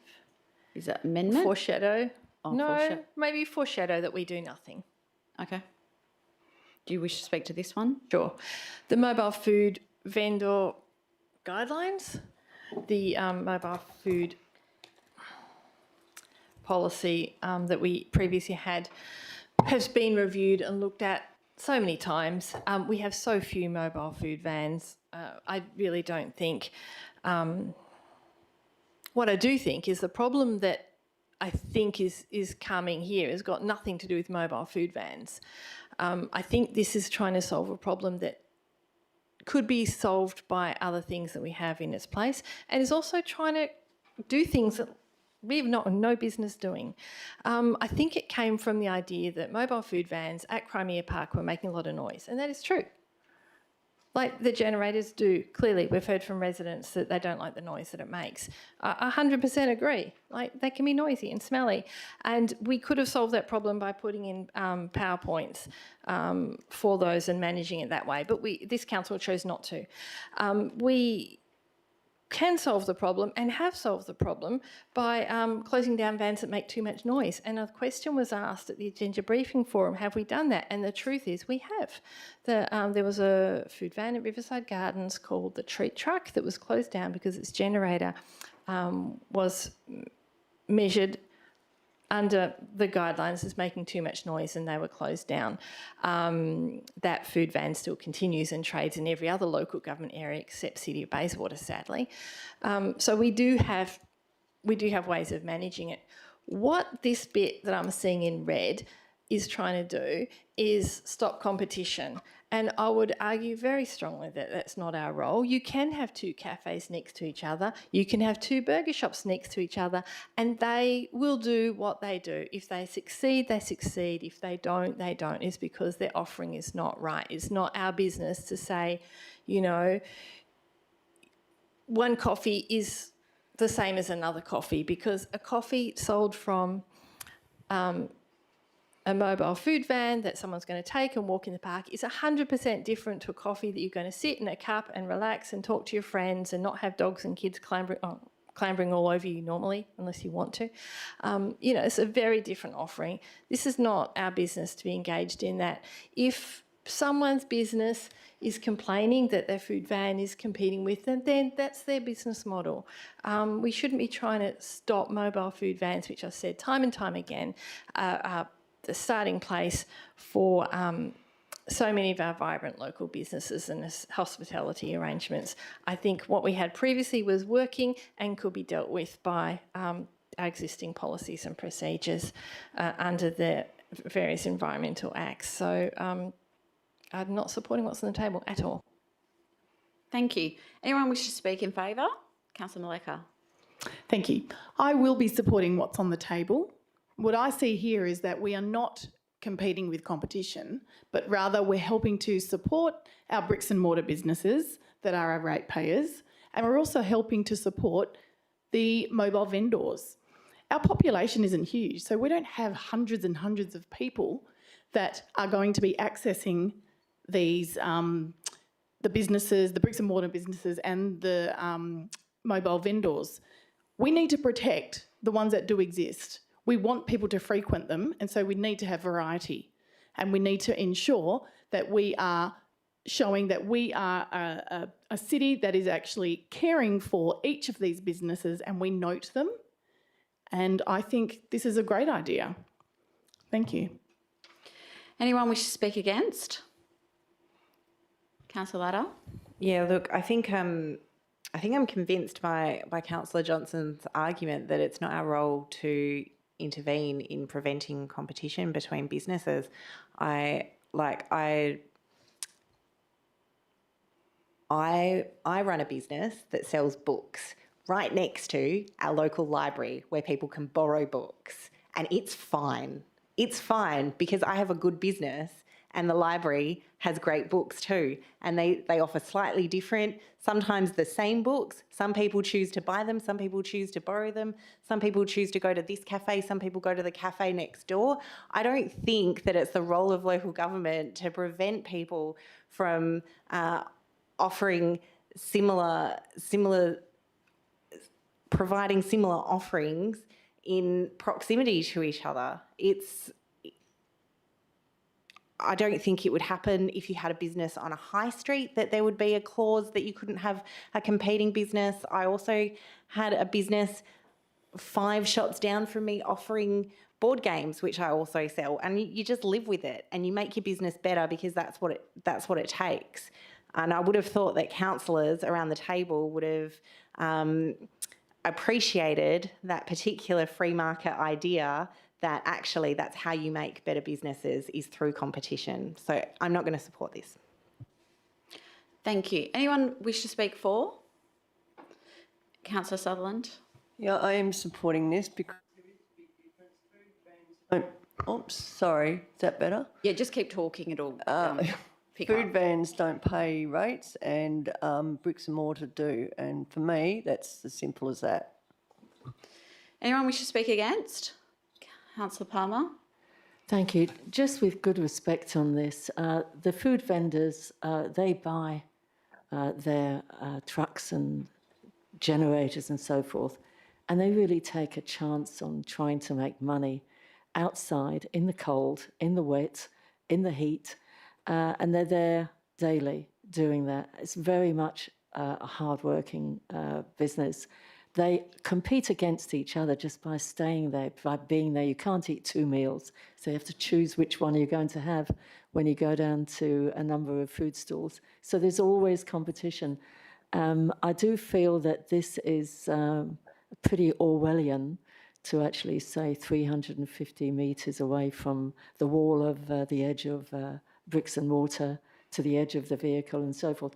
I think that I do like to see competition. I think it's healthy for any situation, any city and any commercial area needs competition. My business in real estate was number 3 King William and Steve Lay was number 1 King William. We both competed against each other very healthily, still good friends, And that's just like the library and the school book. You know, it happens, it's healthy. So I can't support this red thing. Thank you. Thank you. Anyone wish to speak for? Deputy Mayor? I'd like to start with a question, ahead. please. So I asked it last week, and I want to ask it again in light of this amendment. Are any of the existing food vans operating in the city are going to be impacted by the changes in front of us? I'll go to the director. Thank you. So in terms of the food vans that operate, as it currently stands, you cannot operate a similar type of food van within a premises that is within 50 metres. This is seeking that if you are on a district distributor, it's 350 metres from an established food or beverage business, and if you are not within a district distributor, it's 200 metres. What this does resolve is the issue with Robert Thompson Reserve, so there will be no direct impact there. However, with respect to the Orr House down at AP Hines Reserve, the Orr House principally sells coffee, muffins and takeaway food. A similar van would not be able to operate within 200 metres of that premises, as an example. While they're operating? While they're operating. Okay. Thank you. So that's it. That's the only one. Thank you. Okay. So maybe I'll speak and then you can ask. So first of all, thank you to the officers for making the changes that we saw in the addendum and now is also incorporated here following the questions that I asked last week. I really appreciate that. And they dealt with some of the concerns that I had with regards to the beverages and especially the fact that we added the words operating at the same time. Open for, I think is open for trade. So only the new limits will apply only when the relevant business, it might have the same offerings as a specific food van operates. So I'm very happy that we're not limiting it even beyond. So I think that's a very good positive. And I'm hearing that there's a very small impact on existing food vans. I had different views, and I actually understand both of them and where they're coming from. I actually specifically consulted residents around Crimea Park, and I had both views from the same family. One told me, let people decide, they're smart enough. And someone else says, if there are essentially these same offerings, why will we not try to have different options? So I do not see it as competition because we're not limiting mobile food selling food. We're actually saying don't sell the same food as someone else. So, and I think that actually still can encourage an existing brick and mortar business to look into the business and operate better if an existing mobile food attracts more people. So I think it can still create those improvements that some might be concerned about. So I'm very happy that the changes here following this review are not more drastic. I was afraid of that. And the food vans are doing amazing work in our city and specifically in Crimea Park. And I said this is probably one of the most activated parks that I've seen in the city of Bayswater as a result also of the food vans that operating later than some of the businesses around that are already closed. So I'm happy to support this. Thank you. Anyone wish to speak against? So no spoken. Can I ask a question, please? Yeah. So is what's on the table, would that impact the mobile food vans that trade at Riverside Gardens because they're near the Orr House, which is a bricks and mortar building? I'll go to the director. Thank you. So AP Hines Reserve is where the location where food trucks are allowed to operate from would be within 200 metres of the Orr House. So there would be obviously limitations, as I had mentioned. In terms of Riverside Garden itself, I'm just pulling up the location. It's 200. Riverside Gardens will be 200 metre radius. And Riverside Gardens is the car park next to where the toilets are. so there wouldn't be any brick and mortar in that area. Correct me if I'm wrong, but I don't believe there's a cafe within 200 metres of that car park. So just to clarify, the All House is further than 200 metres from where the food trucks at Riverside Gardens. So AP Hines Reserve, so every location has a specific location where people can trade from. AP Hines Reserve location, it will be within 200 metres of the All House. So therefore, a food van that is offering a similar specialty beverage or food will not be able to operate at the same time as the All House. However, if they're offering kebabs, then they would be able to operate because it's something different to offer compared to there.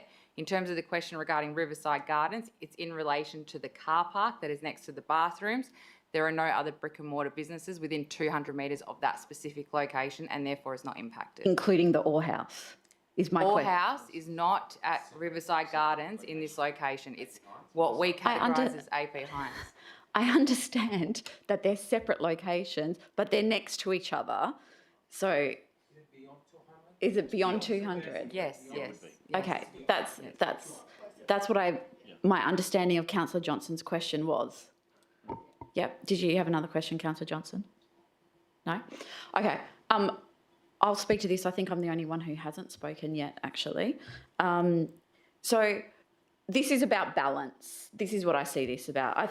I see this as balancing the needs of our bricks and mortar businesses that pay rates and have a permanent presence in the city and have invested in our city and our community versus balancing the need to activate our public spaces, because that's really what food trucks, the intent is activating our public spaces.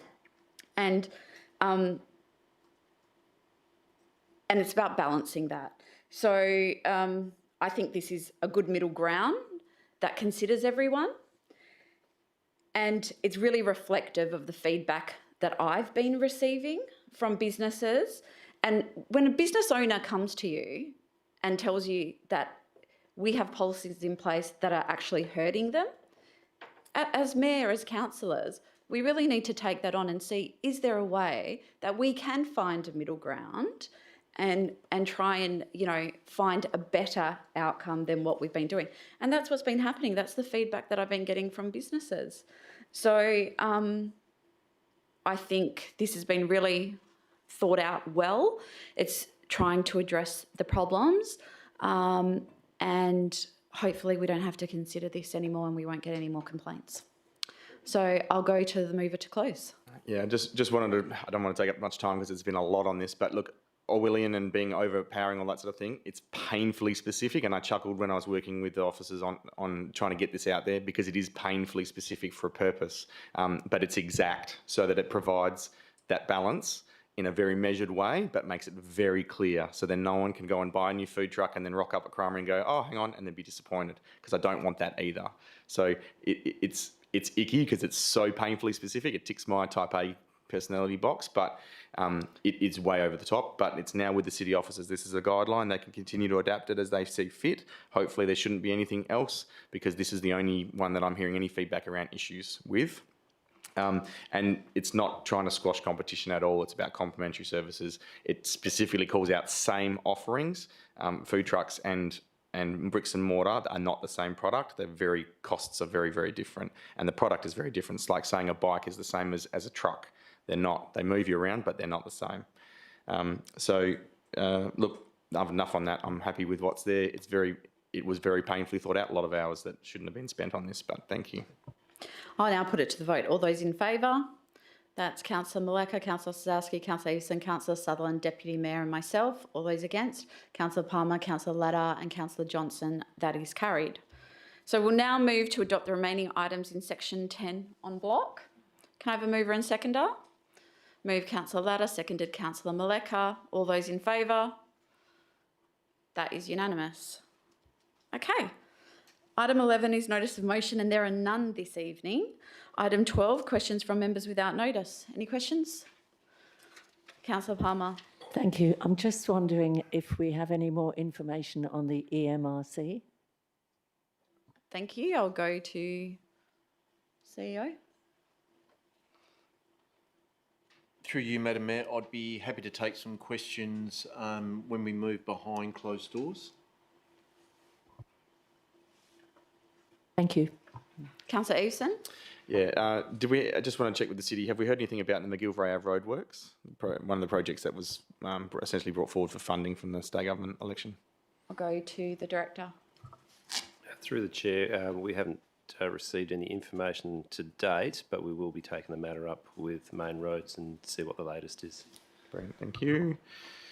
The other one, I know that the city's put forward for some revitalisation grants for Morley, and I just wanted to find out if the recently elected members for Maylands and Morley could bolster those applications by letters of support, etc. So it's ones around funding for some big ticket items around Morley, about town centres and revitalisation. Maybe I'll send something through to the city on it. I'll go to the CEO.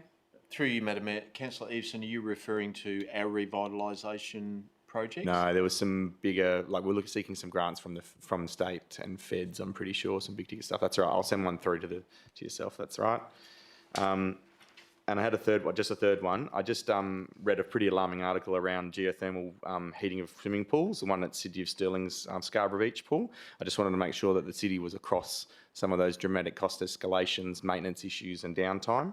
I'm happy to send the link through. It's only a Perth Now one, but just wanted to make sure that the city was constantly engaging with the City of Stirling, given that we just endorsed some stuff around this. Yeah, I'll go to the CEO.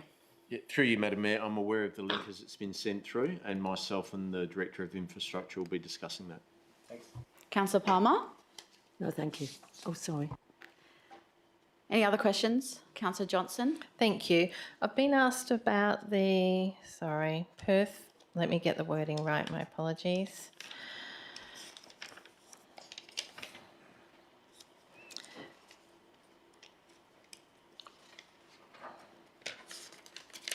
Perth Inner City Group.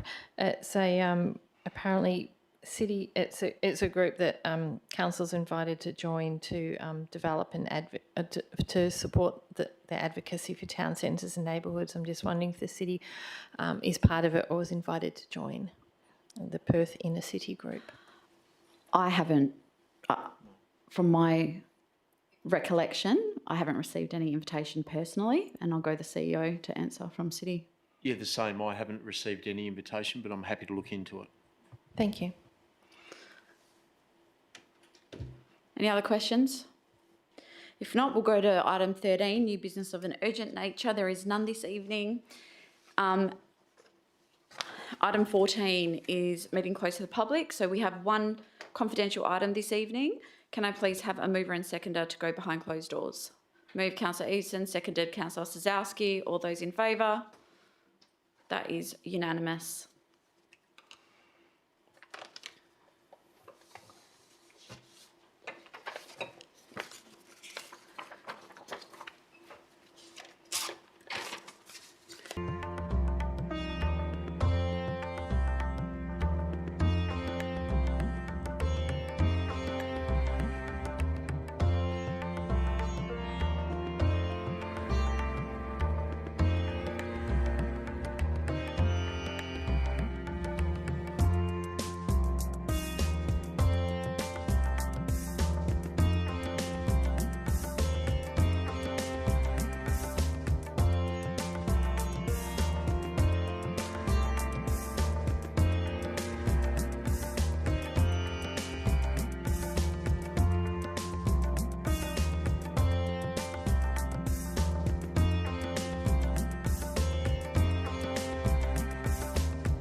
Thank you. So we are back online now, and Council, and I'm going to read out Council's resolution tonight unanimously. And limb 1 of the motion is still confidential. Limb 2 notes that the city continues to remain concerned about the poor condition of the Hoffman kiln and drying shed and the significant risks that these present. Limb 3 notes that the purpose of the agreement is to provide the proponent with sufficient time, information, and opportunity to determine what role, if any, it could perform to achieve stabilization and restoration of the heritage-listed Maylands brickworks for public access and enjoyment. Limb 4 keeps limb 1 of this resolution confidential, other than advising the proponents until the end of the exclusivity period as described in the exclusivity agreement.